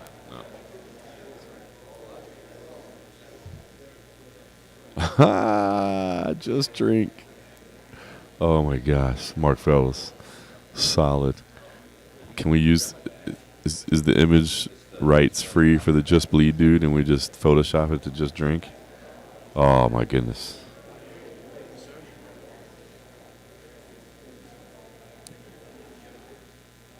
Denial. That's true. Like when people talk about pound for pound and great, like it's funny to me is like people argue about the Mount Rushmore of MMA or whatever. I'm like, what do you? You don't even know what you're arguing. Like, are you saying the 4 greatest of all time? Because like the Mount, if you look at Mount Rushmore, it was designed to be like different eras. So it'd have to be like different eras. It's not just the 4 greatest of all time. You got to be talking about different eras. So, well, Jeff Kane with the zinger right there, dog. I think you have to have a winning record in a division to be considered the GOAT. Ouch. Ouch.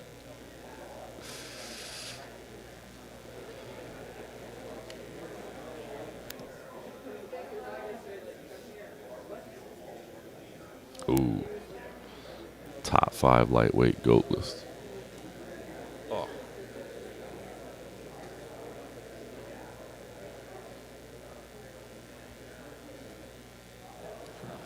Yeah.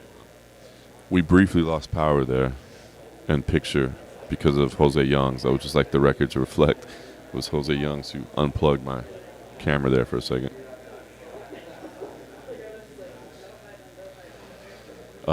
I saw that T-Bone. I can't remember who did that story. Who caught up with him?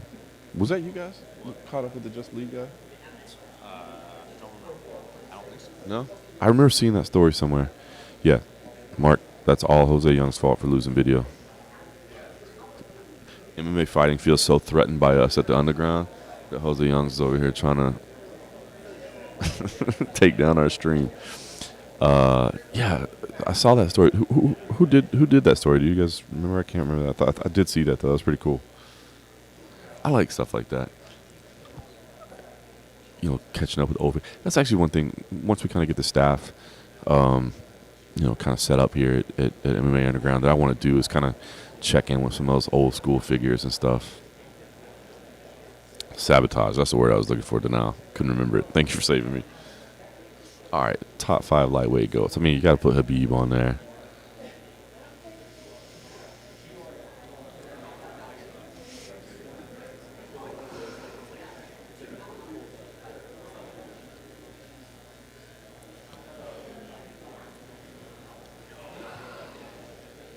All right, let's see. Top 5 lightweight goats. That's another thing I got to do more of. We got to do some. People love them lists, dog. I mean, see, here's the thing. You got to put Habib in there, obviously. Undefeated. Undisputed. Come on. You got to put Habib in there. What was lightweight in Japan? Was it 65, though? Like, do you put Gomi on there? I mean, do you put BJ Penn on there?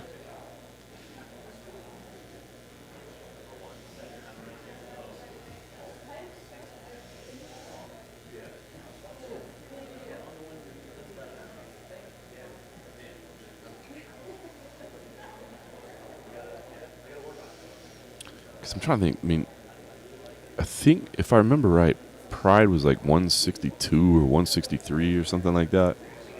So if you can count that, you got to put Gomi on there, right? I mean, dude, the run he had during Pride was incredible. But if you don't, but I don't think, but it wasn't 55, so I don't know. But fuck it, it's my list. I'm putting Gomi on there. So Gomi, Habib, Gomi.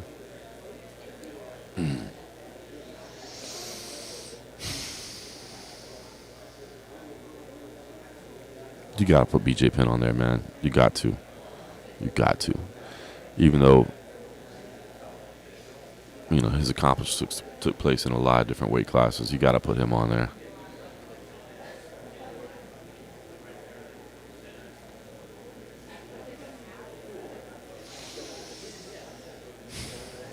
Then where do you go? Such a deep division. Everybody's taking some losses. I mean, you probably put Eddie on there. I mean, Eddie deserves to be in that conversation, right? Eddie deserves to be in that conversation.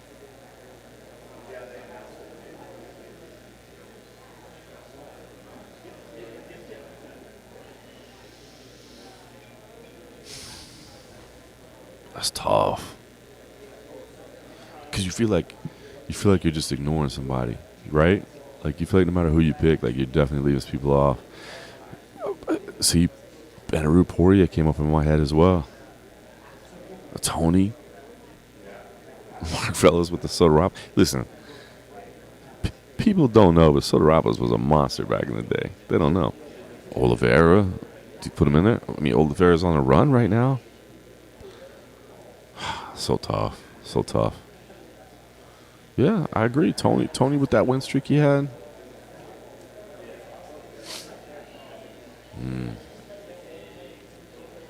Now I'm going to have to start making some lists. This is what I'm going to spend my whole days doing. Okay, hold on. Cody says he sent a skin over. Let's see what he sent here.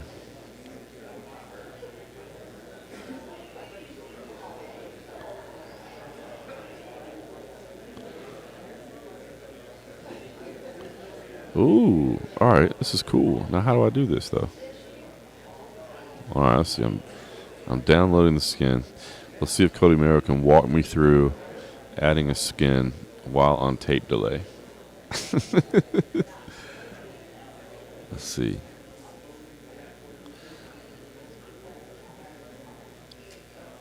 Anybody know how to add a skin on OBS? Oh, denial. Yeah, see what I'm saying? Benson, you got to look at the run he had, too. He deserves to be in that conversation. Gilbert. My man says add it to my program window like I have any idea what he's talking about. Let's see. Oh, well, that was way easier than I thought. All right, hold on. Here we go. It should be coming up. I literally just dragged and dropped it on there. That was easy. We'll see if it pops up soon.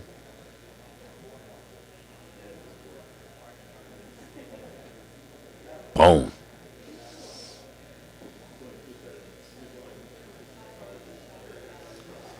Cody Merrill coming through like a champ. Look at us.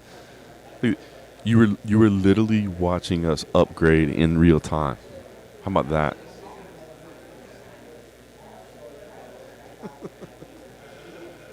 Yeah, that's a picture from several years ago at the World MMA Awards. We'll have to get a more current picture. And yeah, me in a suit is not exactly the best representation of who I am.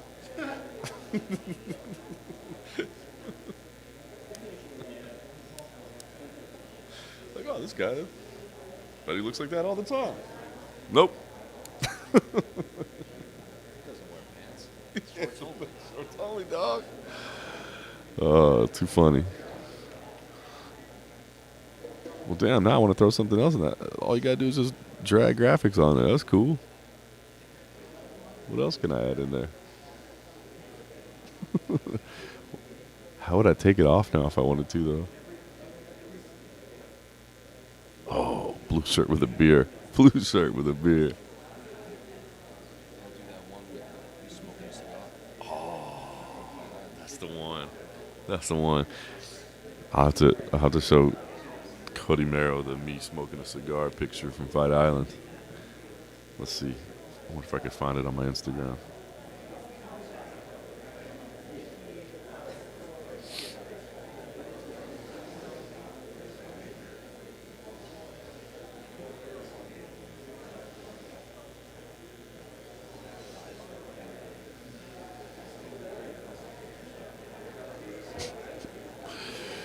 My kid does not have a normal. I'm scrolling through my Instagram, and I see a picture of my kid with CM Punk, my kid with Habib Nurmagomedov, and my kid with Landon Donovan.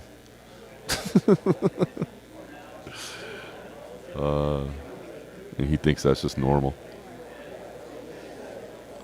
All right, hold on.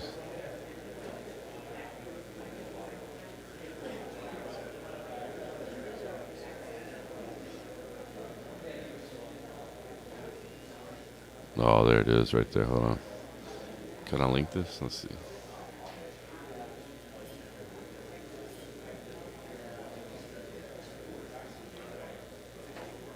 Let's see if the link works. There we go. Can we use that picture, Cody? This was as suggested by Jose Youngs, and I think it's a very fantastic suggestion.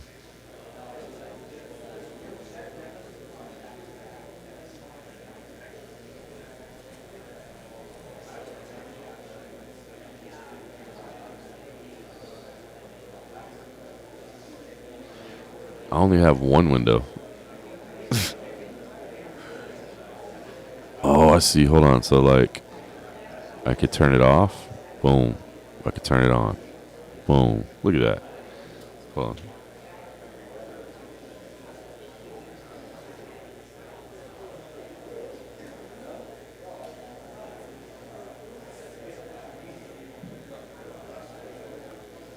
Can I just say how fun it is not to have to take shit so seriously anymore? All right, here we go. Let's see.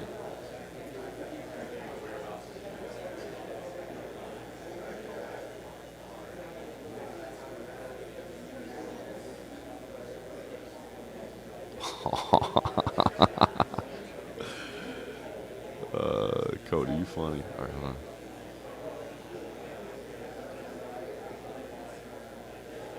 Oh, wait. Can I change this up? Look at this. Look at this. It's just live editing over here. There we go. There we go.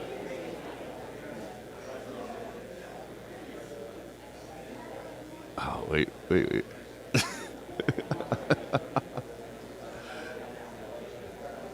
There we go. Fixed.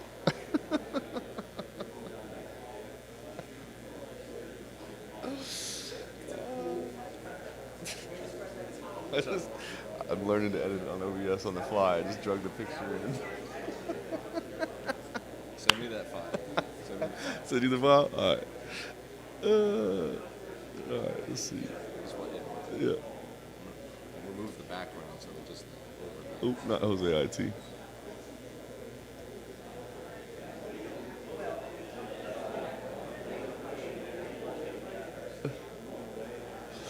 Collaborative effort over here.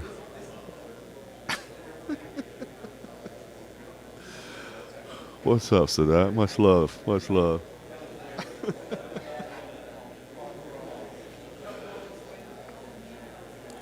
Is it me or is this the best way in ever? We're just messing around over here. Cody sent me a new skin to throw on. So now we got graphics now. We literally added graphics during the middle. And then I was like, how do you add other stuff? And they had a picture of me in a suit. So I grabbed the one of me smoking a cigar and Fight Island and threw it on there. Like, we just... Over there at MMA Casual, they take things pretty seriously. Here, we just have fun.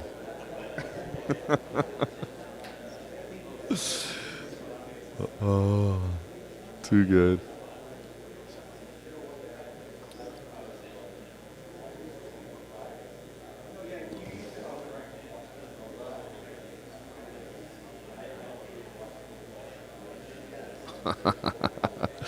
Jeff Kane, the Thug Life hashtag on there.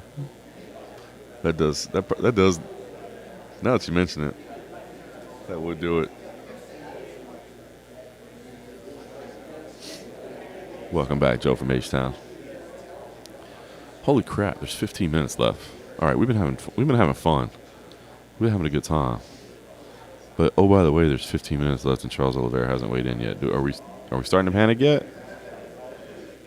Still waiting on Norma Dumont and Cesar Vergara as well, but. Whew. Zach, yes, he would. He would get an extra hour. Uh-oh. We got some edits. Let's see. Oh, now we're talking. Now we're talking. This should be clear, transparent? Should be. All right, let's see.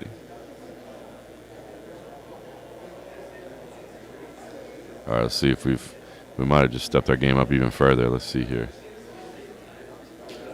All right. Oh, we got movement.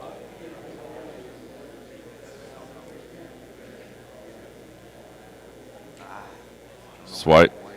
Oh, didn't work. We tried. You changed his lower Yeah. The White Island cigar fit. Get out of your way. Good to see you. Yep, take care. Oh, we'll do something. I was like, this is so much fun. We can just do whatever we want. This is great. Oh, yeah. The UFC thumbnail of me doing the shoey. We could do that, too. Sorry, hold on.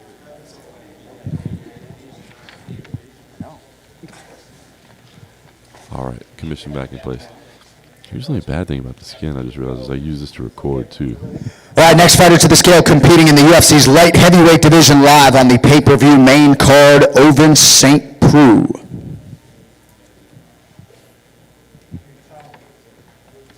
Maddie, he wants to. Yeah.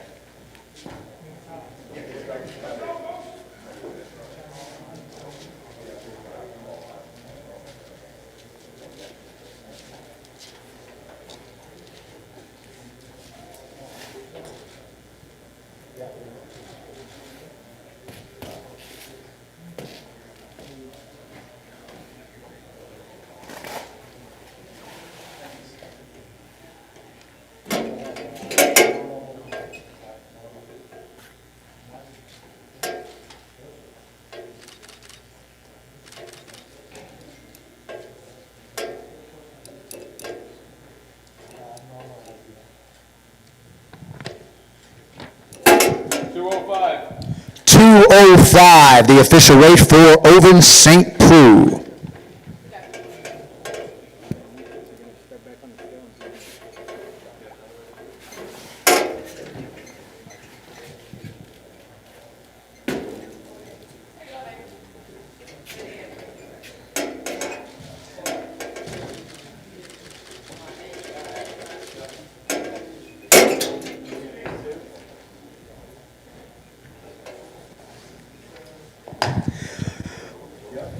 All right, moving on now to the UFC Women's Featherweight Division as we welcome Norma Dumont.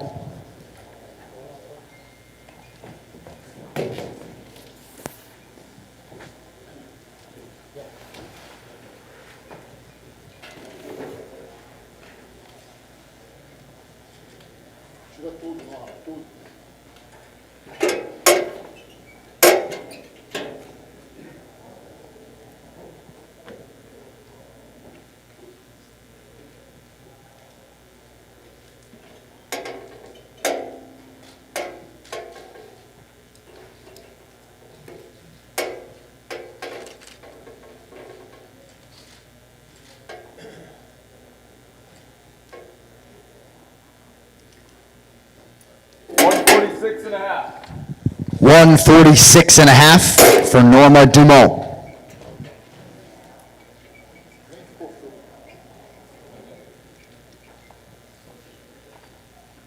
Thank you, Rebel.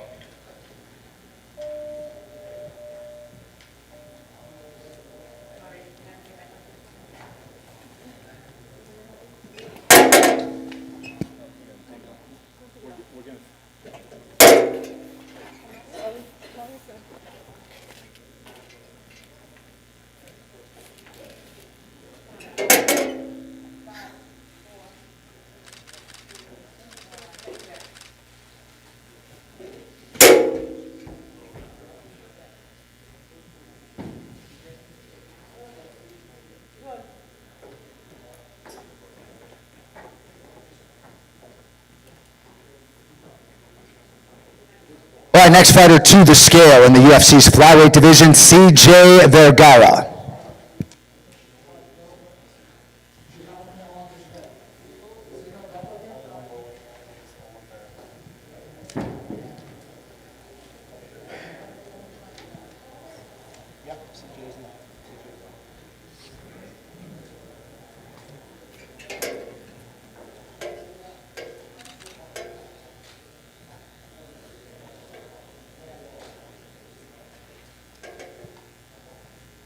$126. 126, the official weight for CJ Vergara.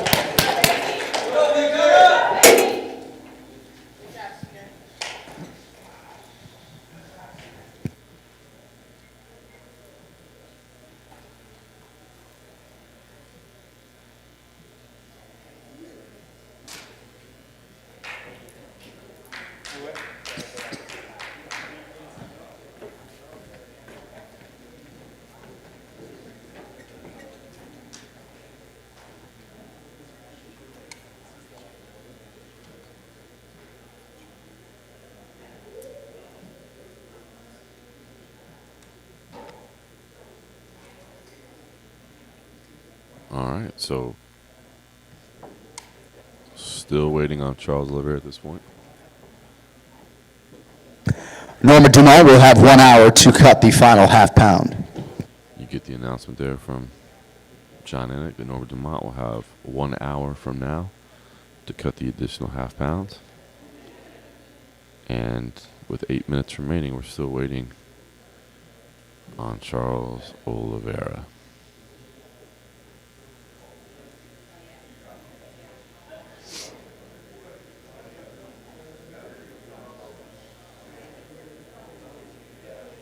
Cody says Charles tweeted an hour ago. Weight check.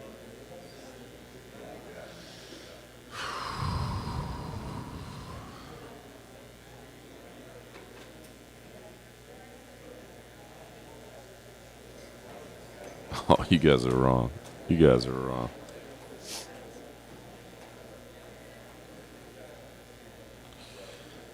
Zach Watkins, that is a good observation of you, and I think it's ridiculous. She's not on my rankings. The gazebo, dude.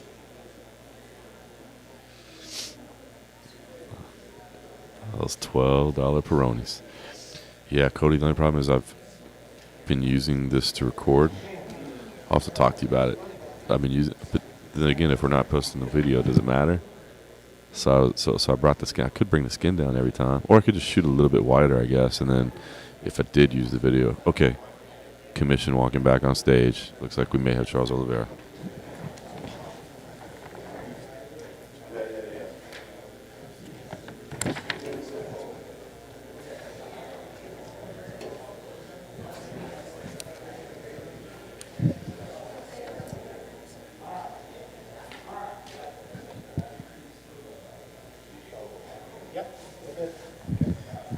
All right, our last fighter to weigh in today is the man around whom this fight card was built, the undisputed UFC lightweight champion, Charles "Du Bronx" Oliveira.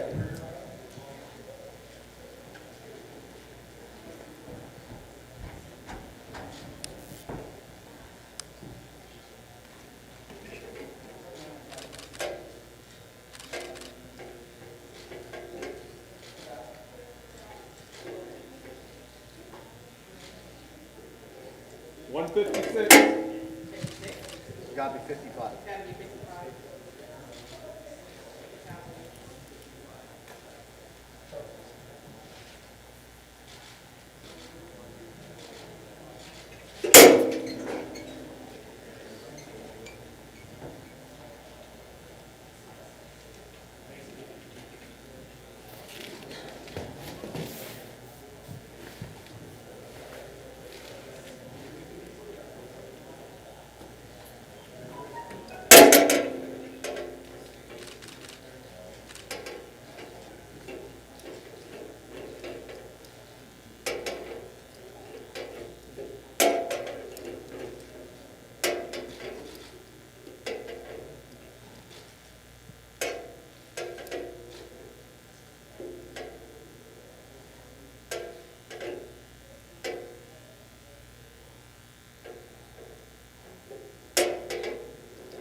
$155 and a half.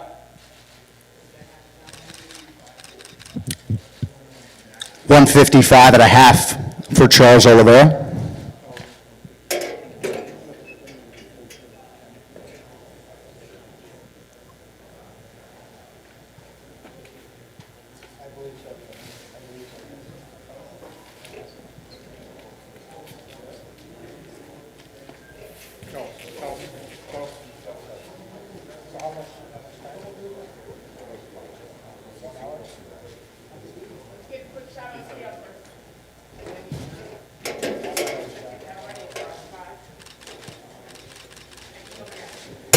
Charles will have 1 hour to cut the final half pound.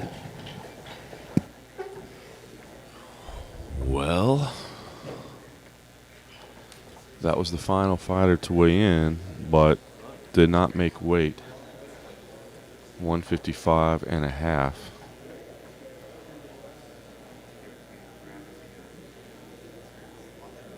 Yeah. Yeah.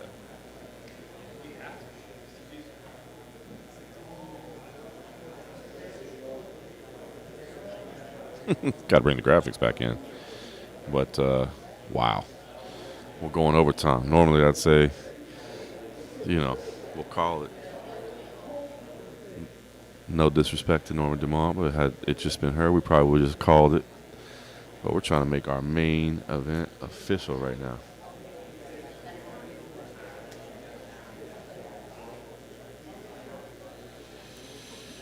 Good question, right? Wasn't even sweaty. Said he made weight an hour ago, right? You guys, the tweet was an hour ago. So, only has to lose a half pound, but my goodness.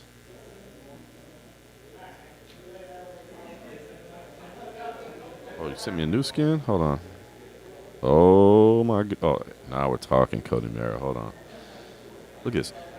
Upgrading on the fly. Let's see here. Oh, let's kill this. We'll kill that.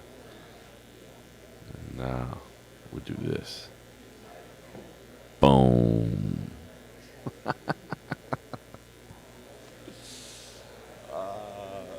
I'm not going to lie. That cracks me up. That cracks me up.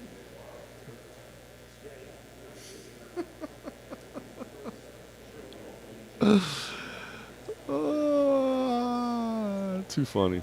Well done, sir.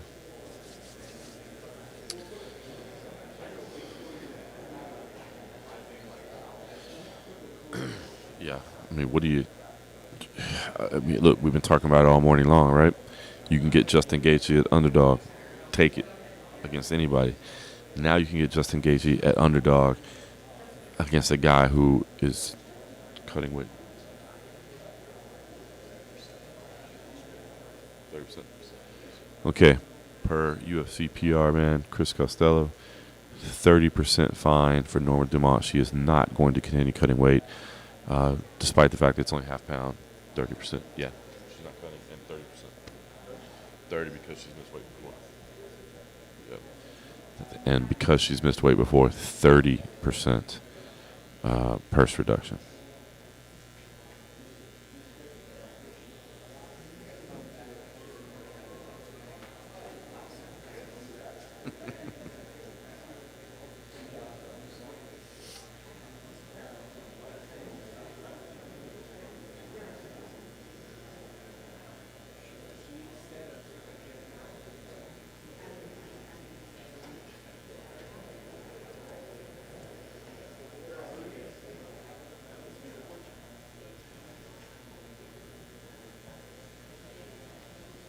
Because she's missed before. Because she's missed before.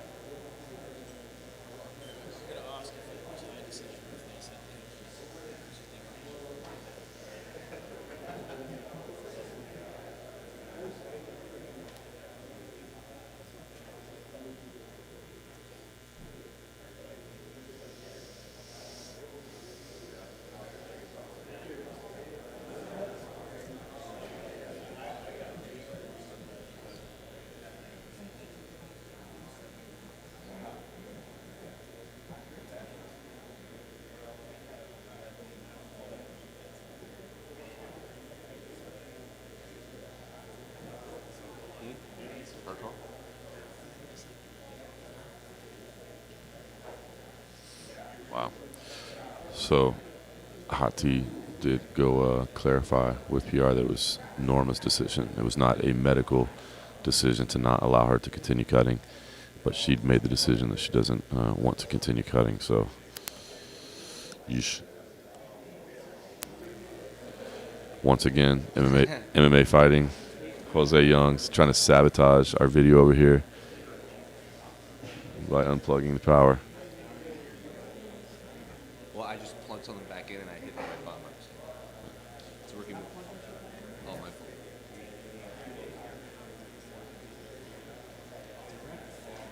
He says it was his mistake. Believe that if you will.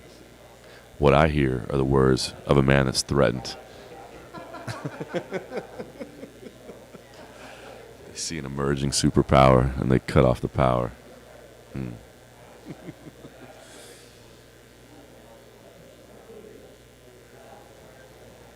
Oh, yeah, Zach, imagine a bad cut and then getting hit by Gaethje. Jump on that dog money all day. All day. Yeah, T-Bone Charles is cutting. He's got an hour. So that's why we're hanging out. We're doing some overtime.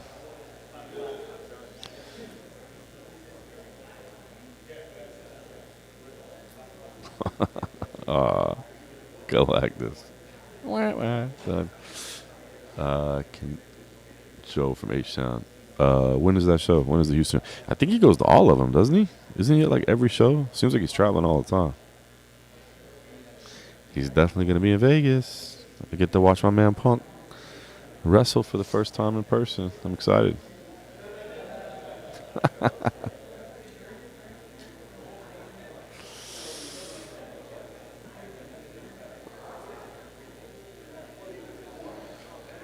I mean, 30% for half a pound is pretty significant.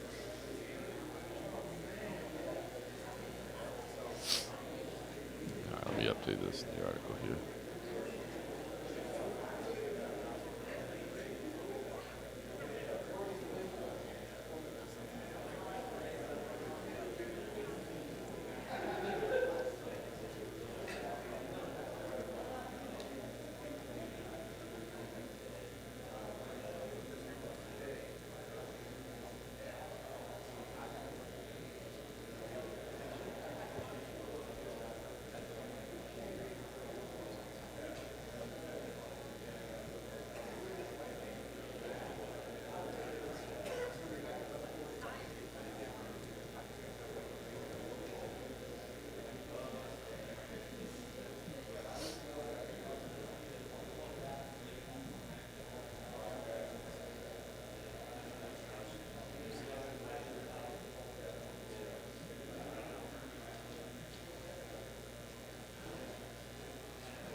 Jeff King shaved the head, trimmed down the nails.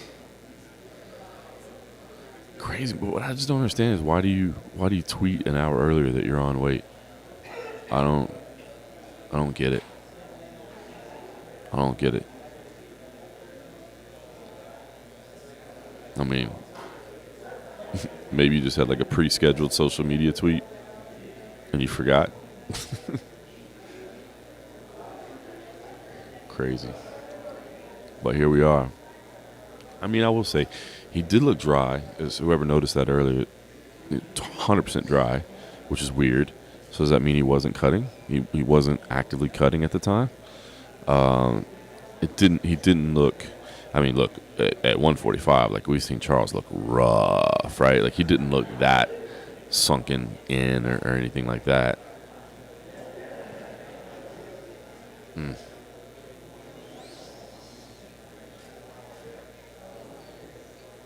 I don't think you'll have an issue making it, but it's the fact that, you know, here he is still having to cut weight, you know.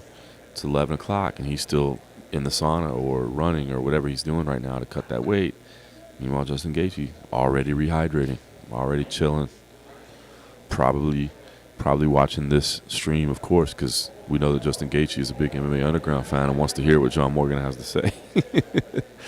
But it's just extra stress on the body, right? Like, it's just extra time. It's extra mental taxing. It's all that stuff. Man.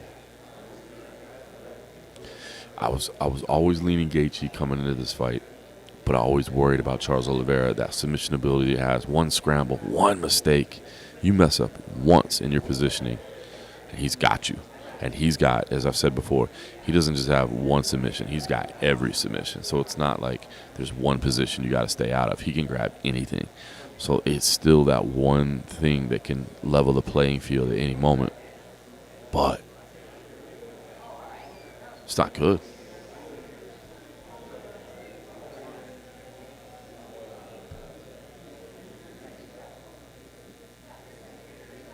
Yeah, maybe mind games, guys, and you're so right. Justin, look, I mean, when he's up there, like, it looks like he just woke up and came in, right? It's so healthy.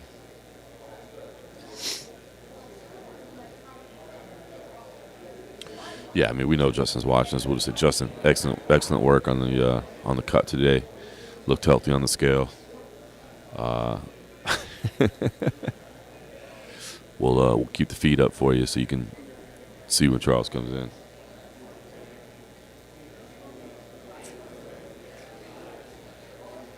Yeah, Jeff, he definitely puts himself in harm's way.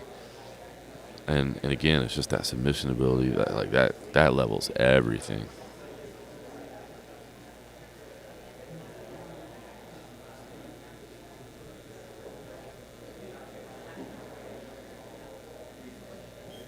It's crazy that Norma Dumont, by the way, 46.5, missed weight.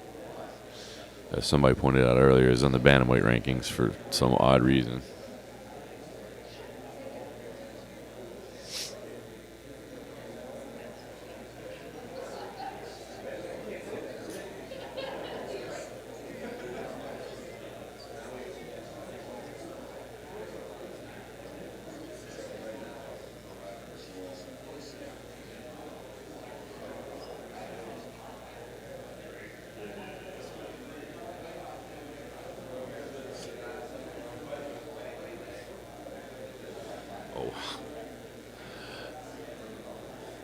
That's crazy.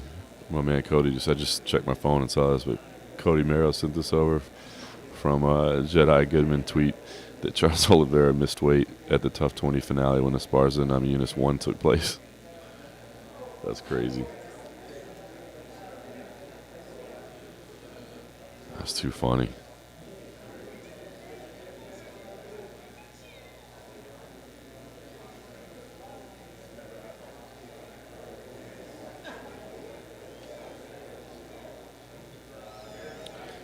I'm with you, Jeff. This one. Oh, hold on. Yeah, I'm with you, Jeff. I was already leaning Gaethje. I loved Gaethje as an underdog, and now this just makes me love it even more, to be honest with you. Crazy. Simon Head, one for the old school peeps. Cyril Diabate is translating for Islam Due in the Bellator in Paris right now. That's funny. The snake. That's the old school right there. It's been a while.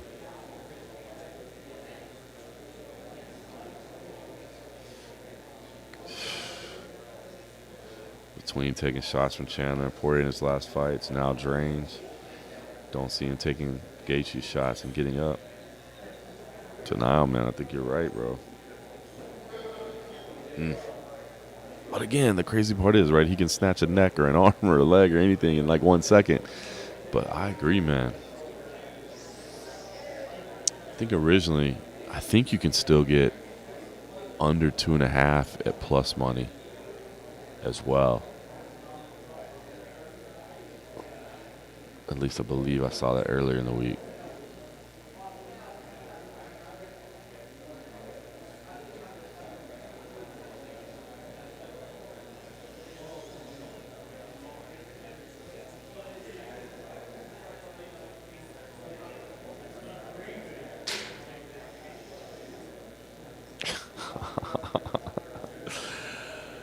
It's excellent gift game on the.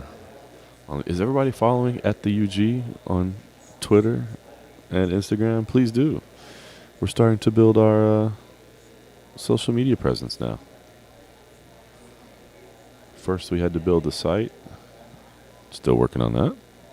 Now we're building a social media presence as well. Make sure you do that. You're damn right, Galactus. That's why it's just such a fun opportunity for me to be like an old school brand, like the UG. I mean, the early in the game was so cool, you know, versus an opportunity to go, you know, work somewhere else, but to be with the OG brand in the game. I thought that was a pretty cool opportunity. So we got a lot of work to do, but we're getting started. We're moving in the right direction. Denial also said Dustin would win, so what does he know?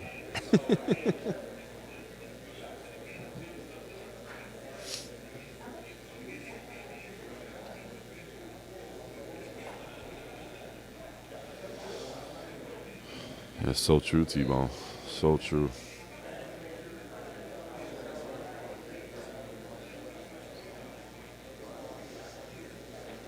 Please do, Jeff Kane. Please do. We would appreciate that. We would appreciate that.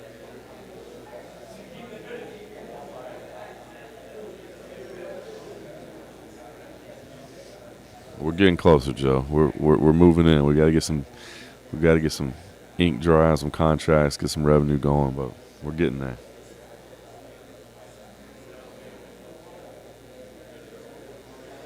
Yeah, how far are we in over at Bellator right now? We're still on yeah, see what time's that main card start? Bellator. Maybe I can catch the main card. Let's see. Oh yeah, 1 p.m. Pacific for the main card? Perfect.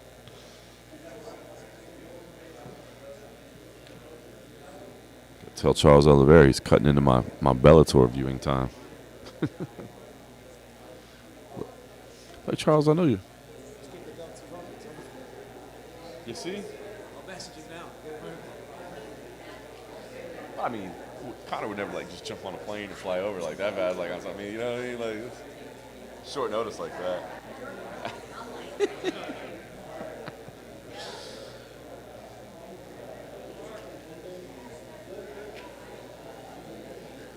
And Aru, we've been actually talking about some. See, Jeff Kane, that's what I'm talking about. Let's give that old school brand some love.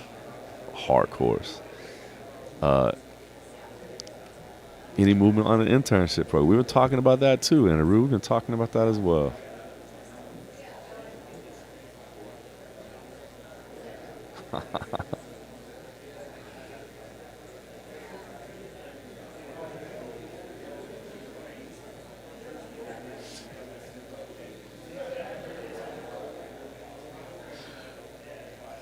Amazing.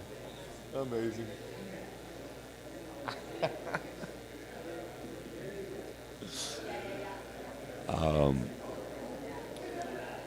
Oscar Willis from the MacLife.com has proposed that if Charles Oliveira doesn't make weight, we just hand the belt on over to Conor McGregor, the rightful and true owner of the UFC lightweight title.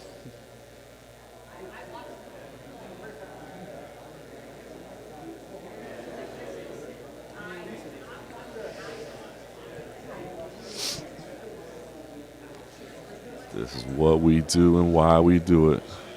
All night long, baby. We talking. I do miss that, man. Burt Watson. It was so cool, man. I know he's still doing it, but I haven't been around as much. But, man, hearing him in the back of UFC events, oh, that's the man.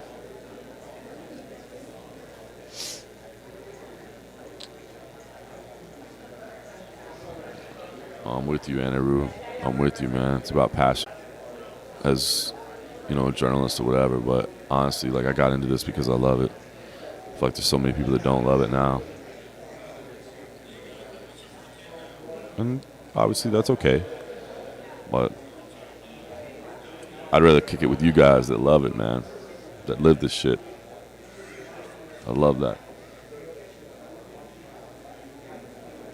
But yeah, we've been trying to figure out some internship situations as well, because I'd love to. My biggest thing is, like, I would love to, like, actually, I talked to my man Simon Head about this.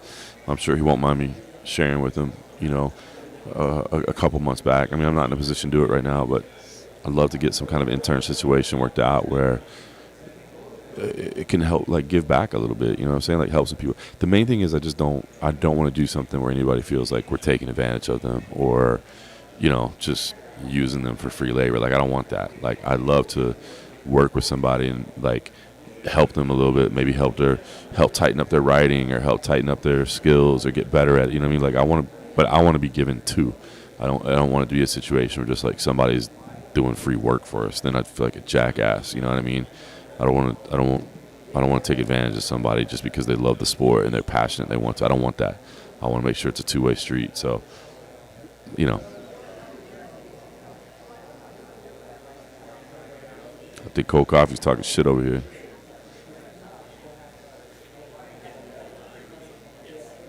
Oh, did we lose power again? Oh, no. So yeah, somebody in the chat was like, Jose Youngs again? I'm like, damn, did we?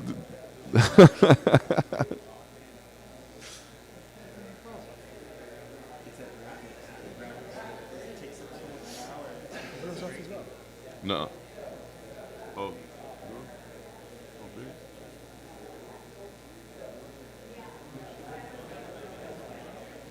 Did you lose power?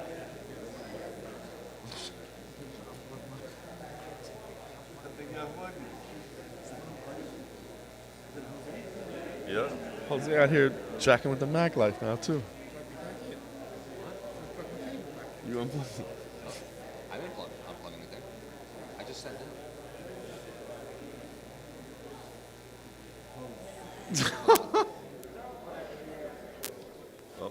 That is definitely Jose Youngs causing that.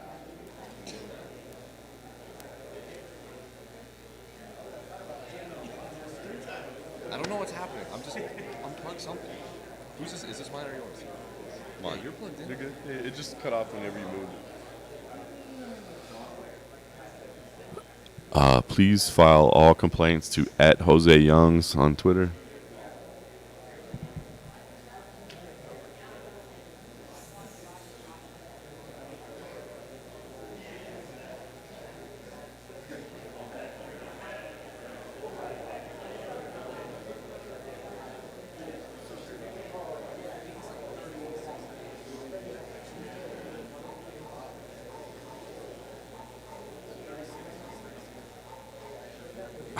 I got to retweet this Twitter post showing the skin. That's amazing.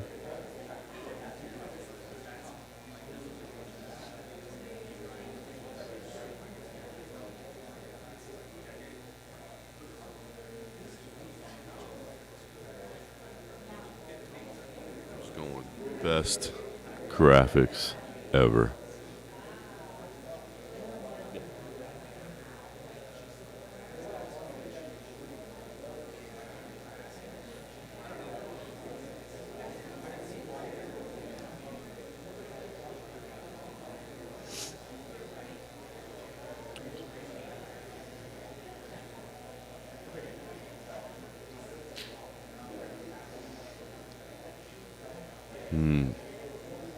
Sorry, I had to tweet that real quick. That's amazing.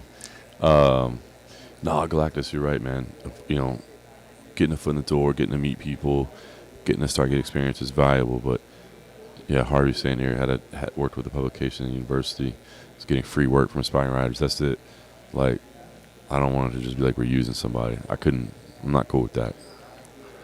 So I don't know how to strike that balance yet, but I want to figure it out. Definitely. Yeah, Simon, my man Simon, got to mentor some dudes over at the IMMAF, man. I think that's super cool.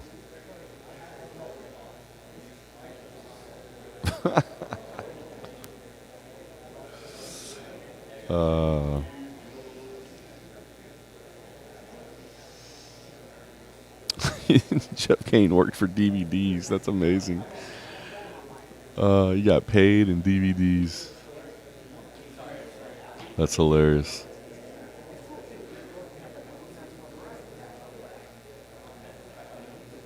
Still got a bunch of them. I still got, at my mom's house, I still have Pancras VHS tapes. The old school, like, red boxes or whatever. Still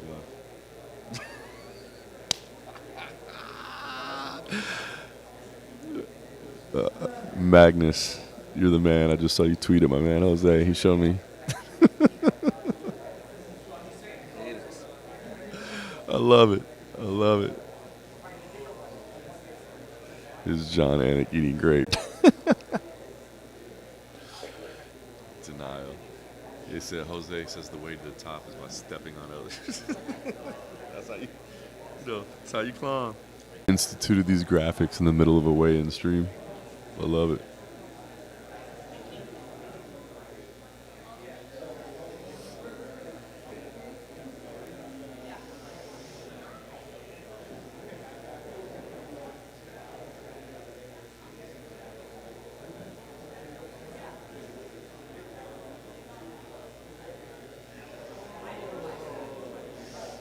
kind of going back and checking the photos of Charles. Still looks okay. And it's funny, man. The world famous Sportatorium was literally just like a dumpy warehouse or whatever. It's gone now. It's actually a liquor store that stands there now, which, in fairness, I probably get more use out of.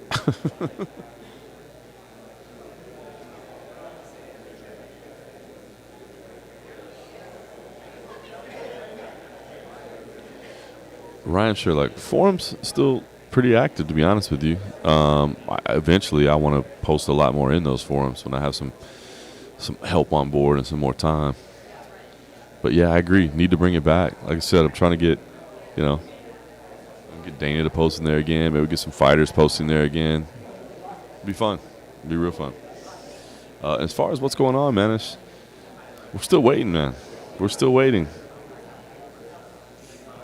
Still waiting on Charles Oliveira at this point. He was heavy first time around. Has a half pound to lose. Had about an hour to do it. Probably about 30 minutes left at this point.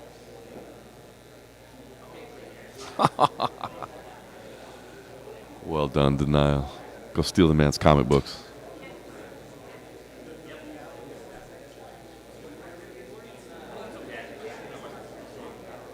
Phenomenal. Cold Coffee is admiring our graphics. I sensed just a hint of jealousy in his gaze as he was like, "Wow, that's some top level stuff."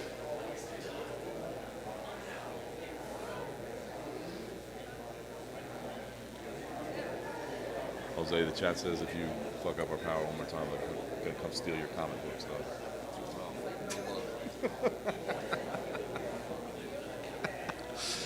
The official answer from Jose Youngs was good fucking luck. So he takes those were fighting words, man. He takes them seriously.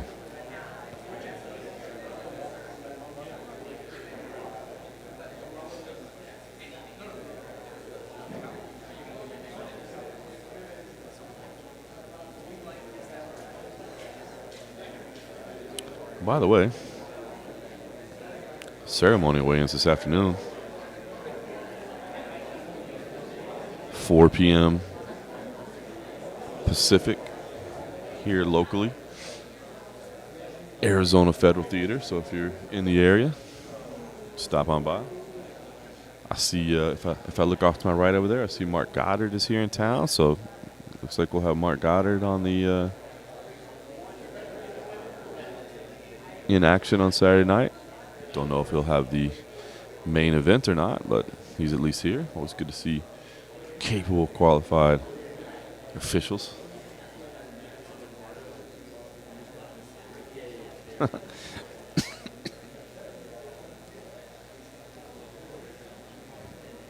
see some people running. Does that mean? Nope. He's grabbing gear and leaving.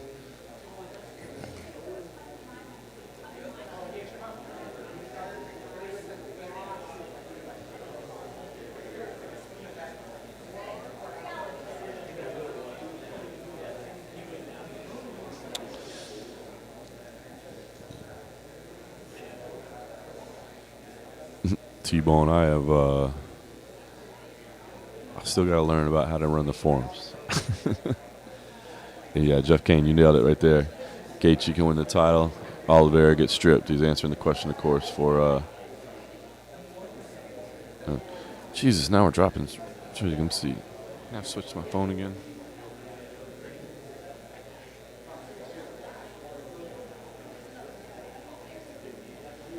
Wi-Fi is just terrible in here.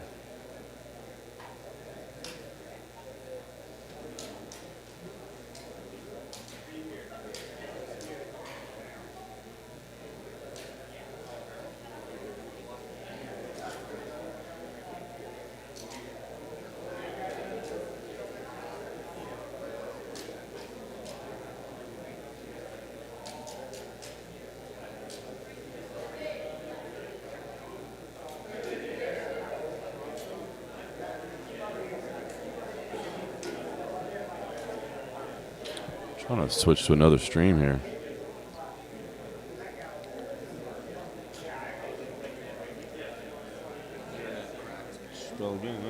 It's like it just totally died. So bad.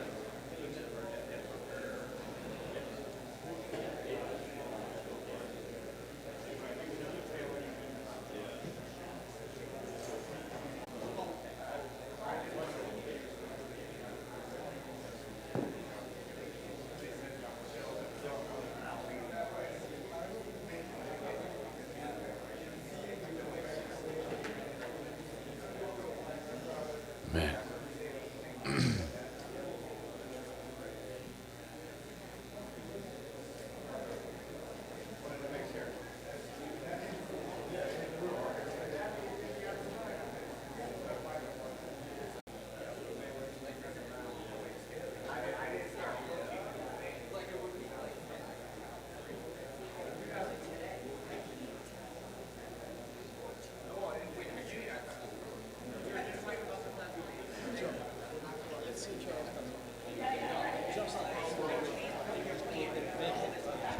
Exactly.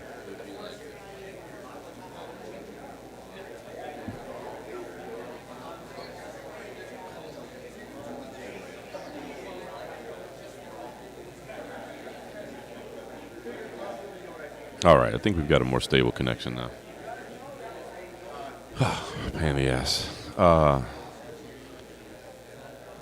Yeah, can you imagine? The streak he's on and loses the title at the scale, as Jeff said, that would be nuts. Be crazy, right?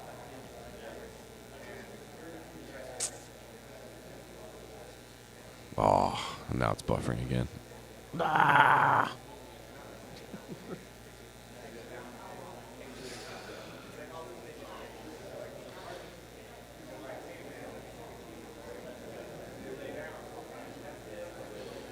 Yeah, sorry, Denal. This is crazy. So, just so you know, I'm on my 4th internet connection at this point. That's how bad it is in here. I'm actually using my phone's hotspot right now to stream.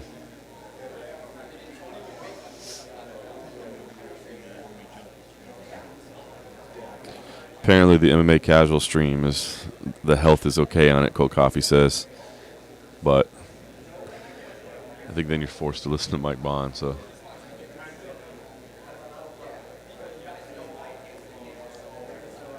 Just kidding.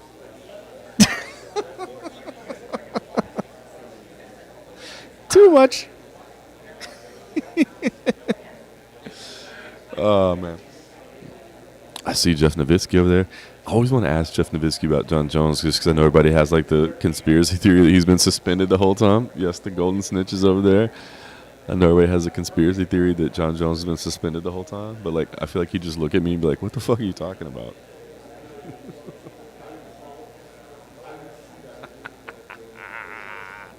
I know, Simon. I shouldn't have said it. I felt bad as soon as I said it. I was just being silly. We just kidding.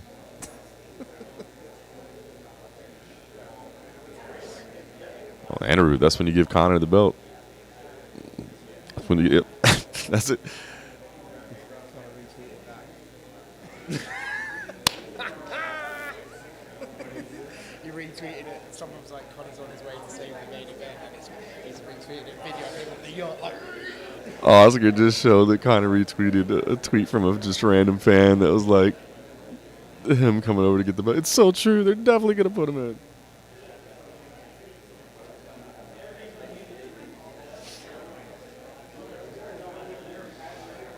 in. Nah, denial, dude. Jeff's not that guy, bro. I think Jeff. I don't think he'd let that stuff happen, man. I think he'd quit. To be honest with you, I think if the UFC asked him to do something like that, Jeff Nowitzki would quit. I had no doubt in my mind. No doubt in my mind.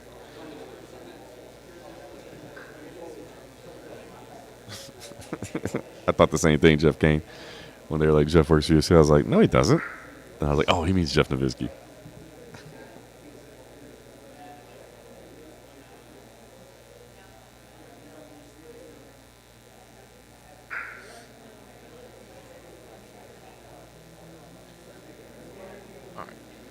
I'm looking at my phone right now, since I'm connected to it, It shows my data usage. It says usage 11.5 gigs on the unlimited plan. But last month they cut off my high speed. Is that what it is? 50 gigs they cut it off? Yeah, that's trash. If it's unlimited, it should be unlimited.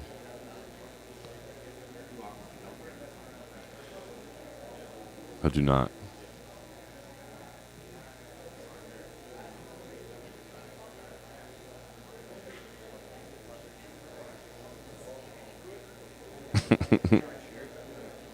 Yeah, it's me and my wife and my yeah. It was actually, so this is funny. So like we went over, and like I got the bill in, and I didn't look at it, and it turns out like a lot of the data usage was for my kid, like playing video games at home. I'm like, what are you doing, bro? I was like, connect to the Wi-Fi. He's like, well, sometimes it's unsteady, so I use my phone data. I'm like, we ran out of data because of you, bro. I'm learning, Jorge. I'm learning. Yeah, he says sometimes using the hotspot isn't unlimited either. So it's like your phone has unlimited data, but you can't hotspot the data unlimited. Oh. This fine print just be hurting me. Fine print be hurting me. Yeah, sorry, Jeff. Sorry about the audio kicking out there, Jeff King.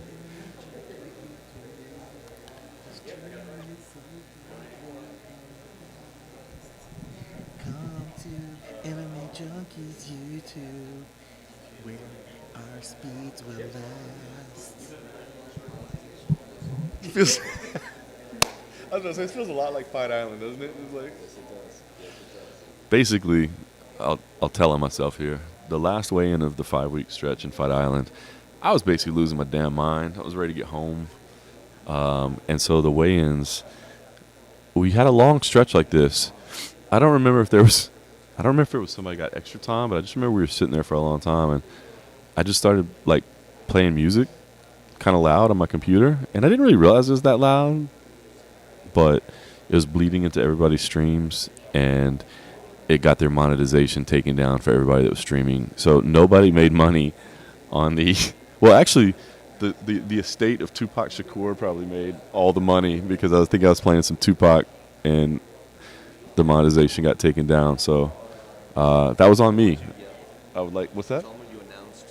Oh, I did. Yes, I did yell at one point, only 90 minutes until happy hour. Oh, the 5-week Fight Island experience. That was a time.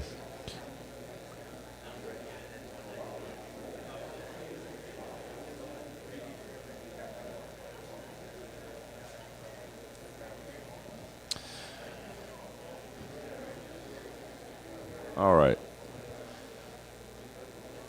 So listen, we're probably down to about, 15 minutes at this point? I think it was about 5 till when he came in before. So we're probably down to 15 minutes or less at this point for Charles Oliveira to come weigh in, which is pretty crazy to think about. A joke here that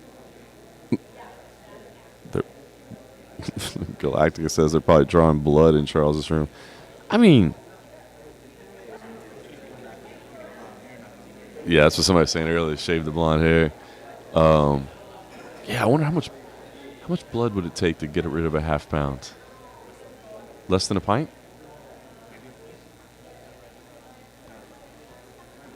Less than a pint? I don't think that'd necessarily be legal, but I mean, it might get you there.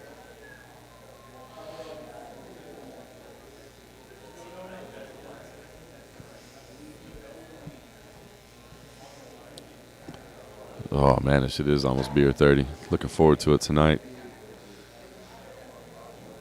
Had a couple last night after the Gilbert Burns interview. Be sure and check that out on YouTube. Appreciate him giving me a few minutes. I didn't point it out, but I was going to. His son was right next to him, like laying down. His son was a good sport. It was actually pretty funny. Every time we were just kind of talking off camera, and every time he would accidentally say a cuss word, his son would like slap him on the arm, which is pretty funny. That was pretty cool to see. My kid actually does the same thing to me. So he hits me a lot. Yeah, Jeff Kane. Gaethje's been rehydrating for nearly 3 hours now. Think about that, man. He was pretty early on. I mean, 2.5 at least. He's been rehydrating, chilling. Obviously tuned into the MMA Underground stream. Justin, again, congratulations on your weight cut. And now we're all sitting here. Yeah, no, it'd definitely be considered IV usage, so that would be illegal. We don't support illegal behavior. But just saying, if you found yourself in a pinch,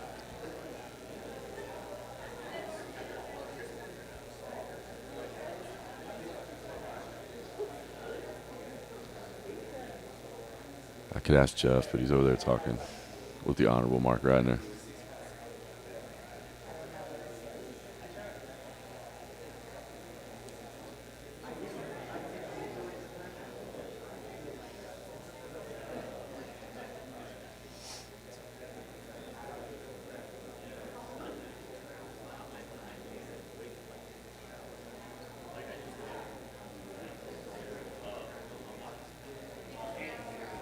It's an hour from when you weigh in.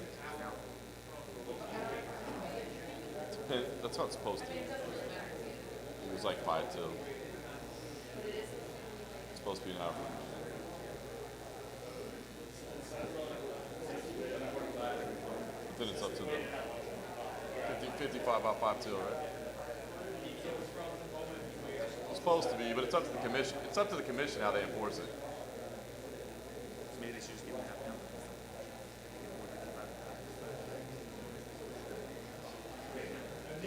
Justin.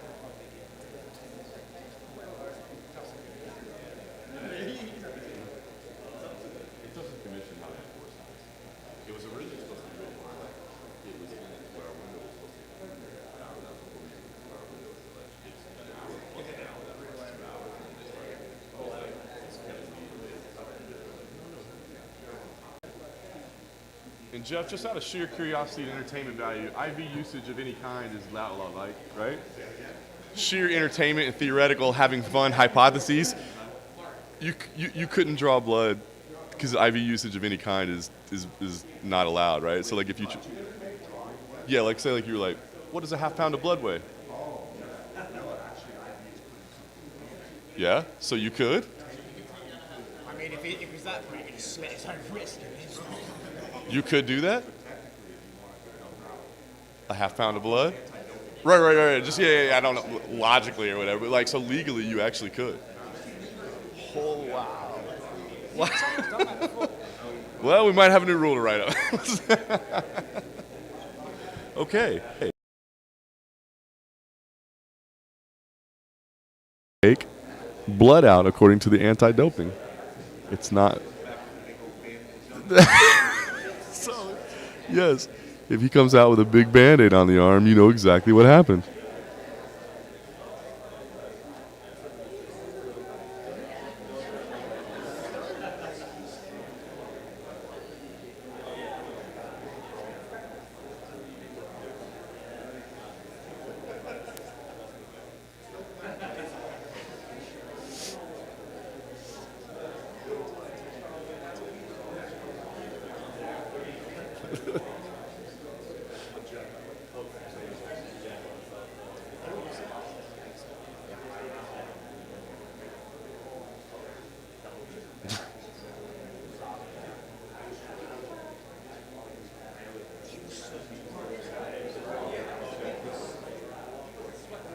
That's the weird thing. Like, was he not actively tweeting an hour? The scales? Oh, his test scale? But only for him? Yeah, but the other 29 fighters didn't have any issue with it whatsoever? Yeah.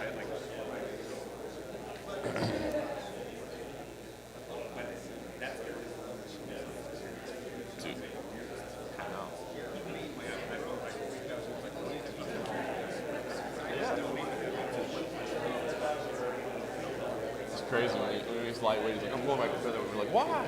Go.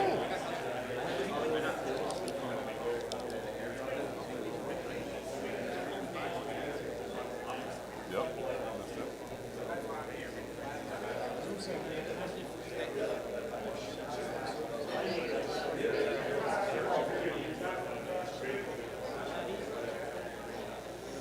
Crazy, man. Obviously, the media is all as we get closer here. So we're down to about 7 minutes at this point. The commission is enforcing the 1 hour from the time he weighed in. So about 7 minutes at this point. And we're all kind of... Trevor Whitman has made his way back in. If he gets over here, I'll ask him. But he's obviously got a little bit more pressing concerns on his hand right now. Anirudh, I'd love to ask him your question. But he's obviously kind of pacing and looks a little frustrated at this point. No, Manish, that's what we said earlier. So both T. Ferg and Mike Chandler weighed in at 55 and a half. So we don't actually have anybody else eligible to compete for the belt.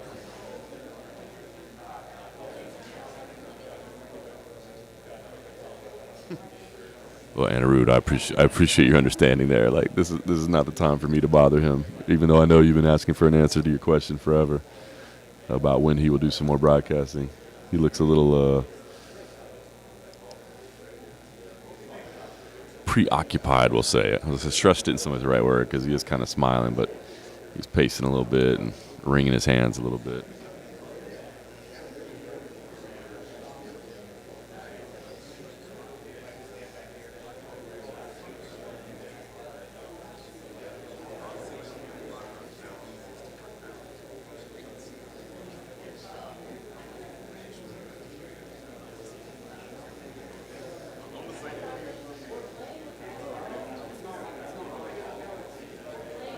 Wait, wasn't that the question? Is why he's not doing broadcasting or when he's doing broadcasting? Now did I get the damn question wrong? Damn, well, see, I would have wasted his time. Joaquin, you just trying to get booted. I'm gonna let that slide right now. Once.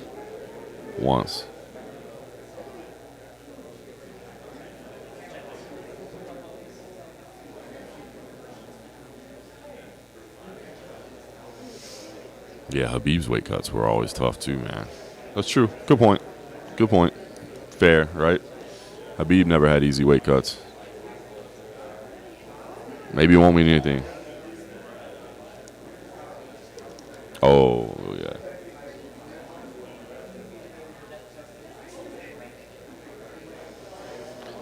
Five minutes. This is crazy, to be honest with you. Like, I don't like to make things overly dramatic. I think a lot of times people try to get a little too excited and worked up about stuff and talk about, oh my gosh, can you believe that? But this is pretty crazy, man. 5 minutes left for Charles Oliveira to make weight. Sorry.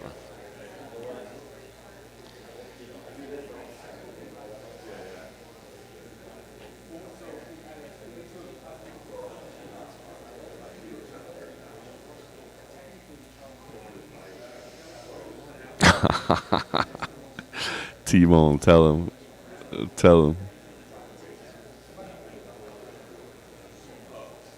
Yeah, so Lazone and Cerrone were also Lazone and Cerrone were also 155 and a half as well. So Chandler was 156, Ferguson was 55 and a half. So there's nobody weighed 55.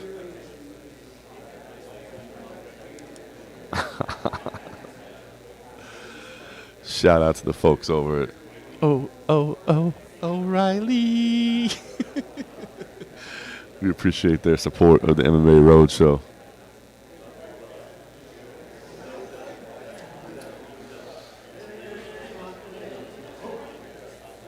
Three minutes at this point. This is insane.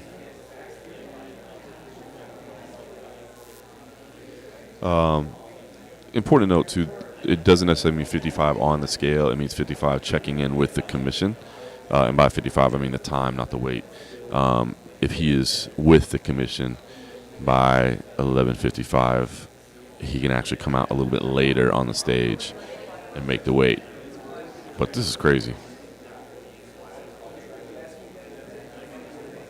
And Arud, I'm with you, man.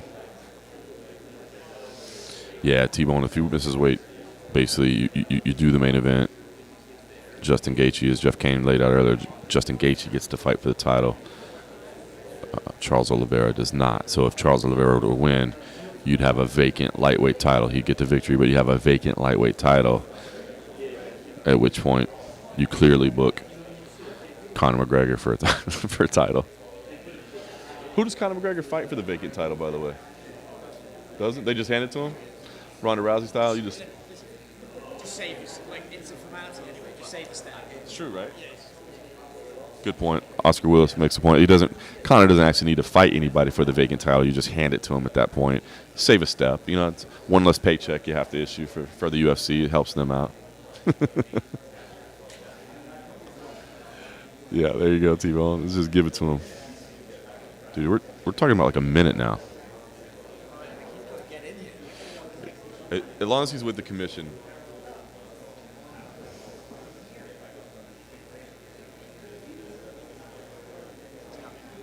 There we go.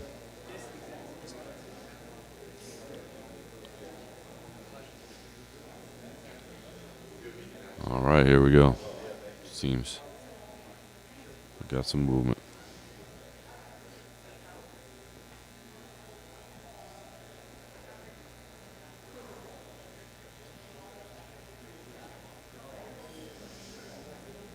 I'm going to bring down the incredible graphics that were created during our stream today. What other weigh-in stream is creating graphics on the fly in the middle of it? None. Only the MMA Underground. That's the We're going to bring those down now as we get ready for this weigh-in. 55. Yeah.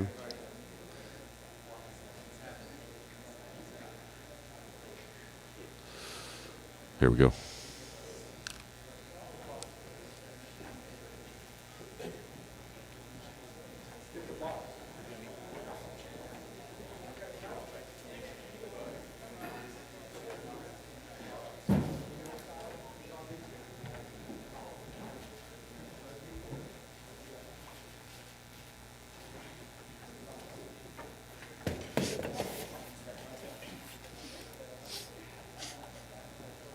Status of the box.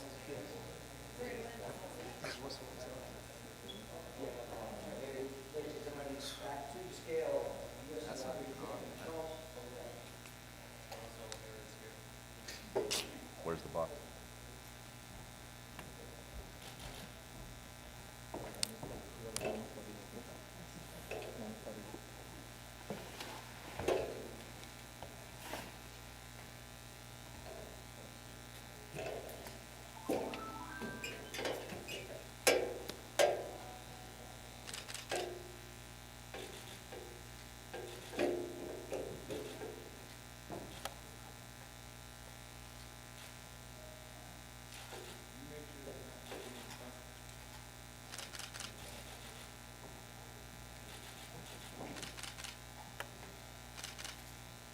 One 55.5. 155 and a half.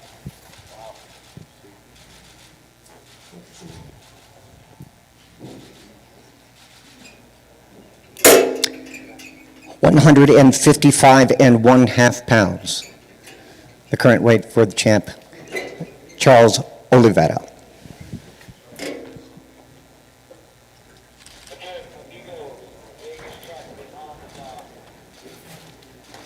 Charles Oliveira is no longer your UFC lightweight champion.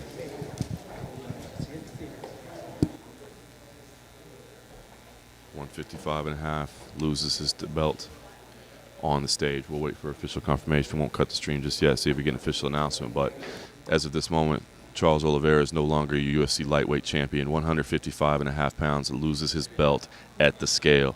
Justin Gaethje will still have the opportunity to win the lightweight title on Saturday night. Charles Oliveira wins, you'll have a vacant belt. Crazy situation here in Phoenix.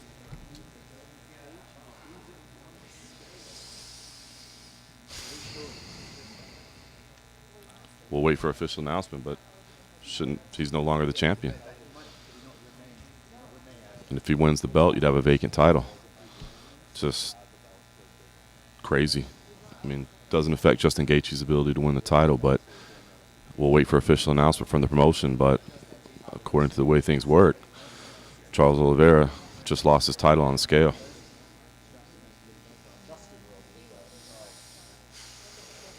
Wow.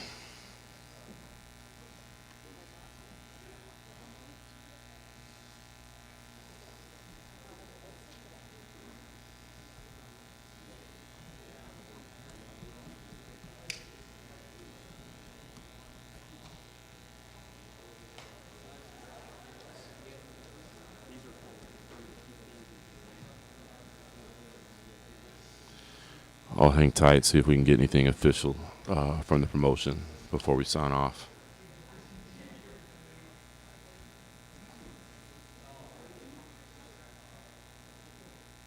Cost, are we working to get like some official language?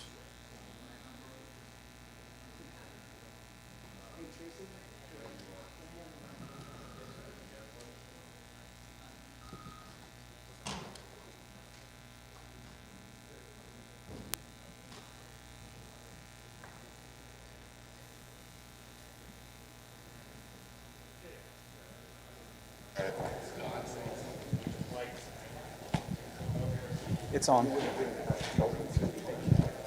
It's on.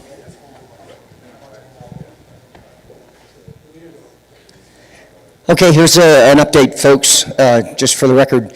The fight is still on, and the title is currently vacant.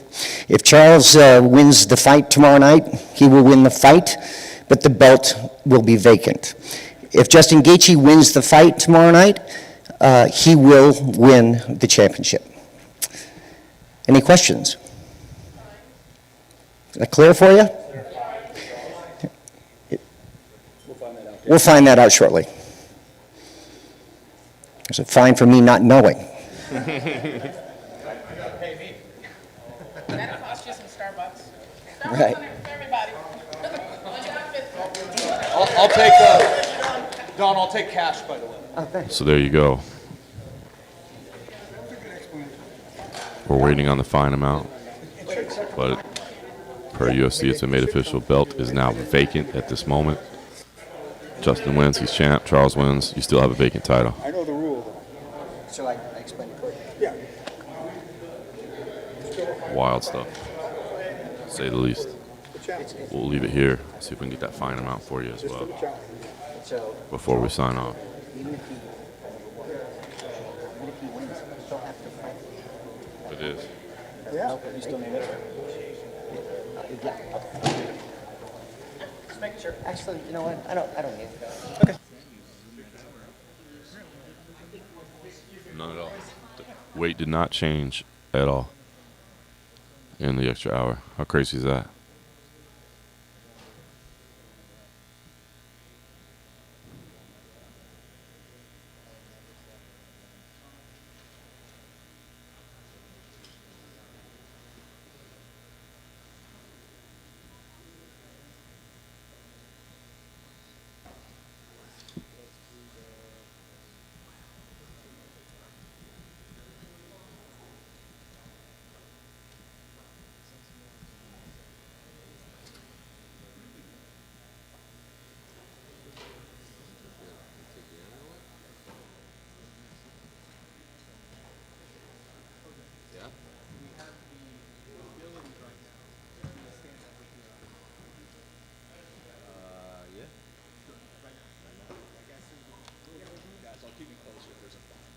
Okay.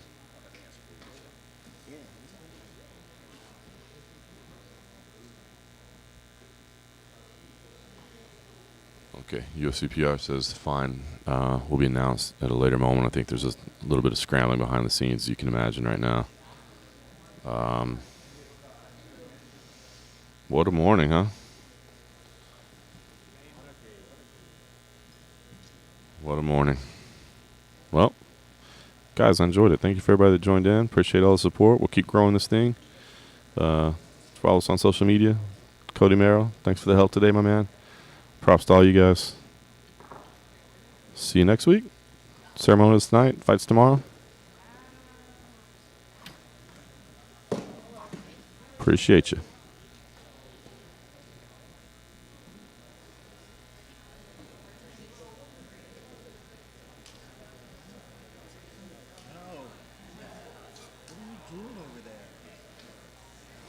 Going crazy.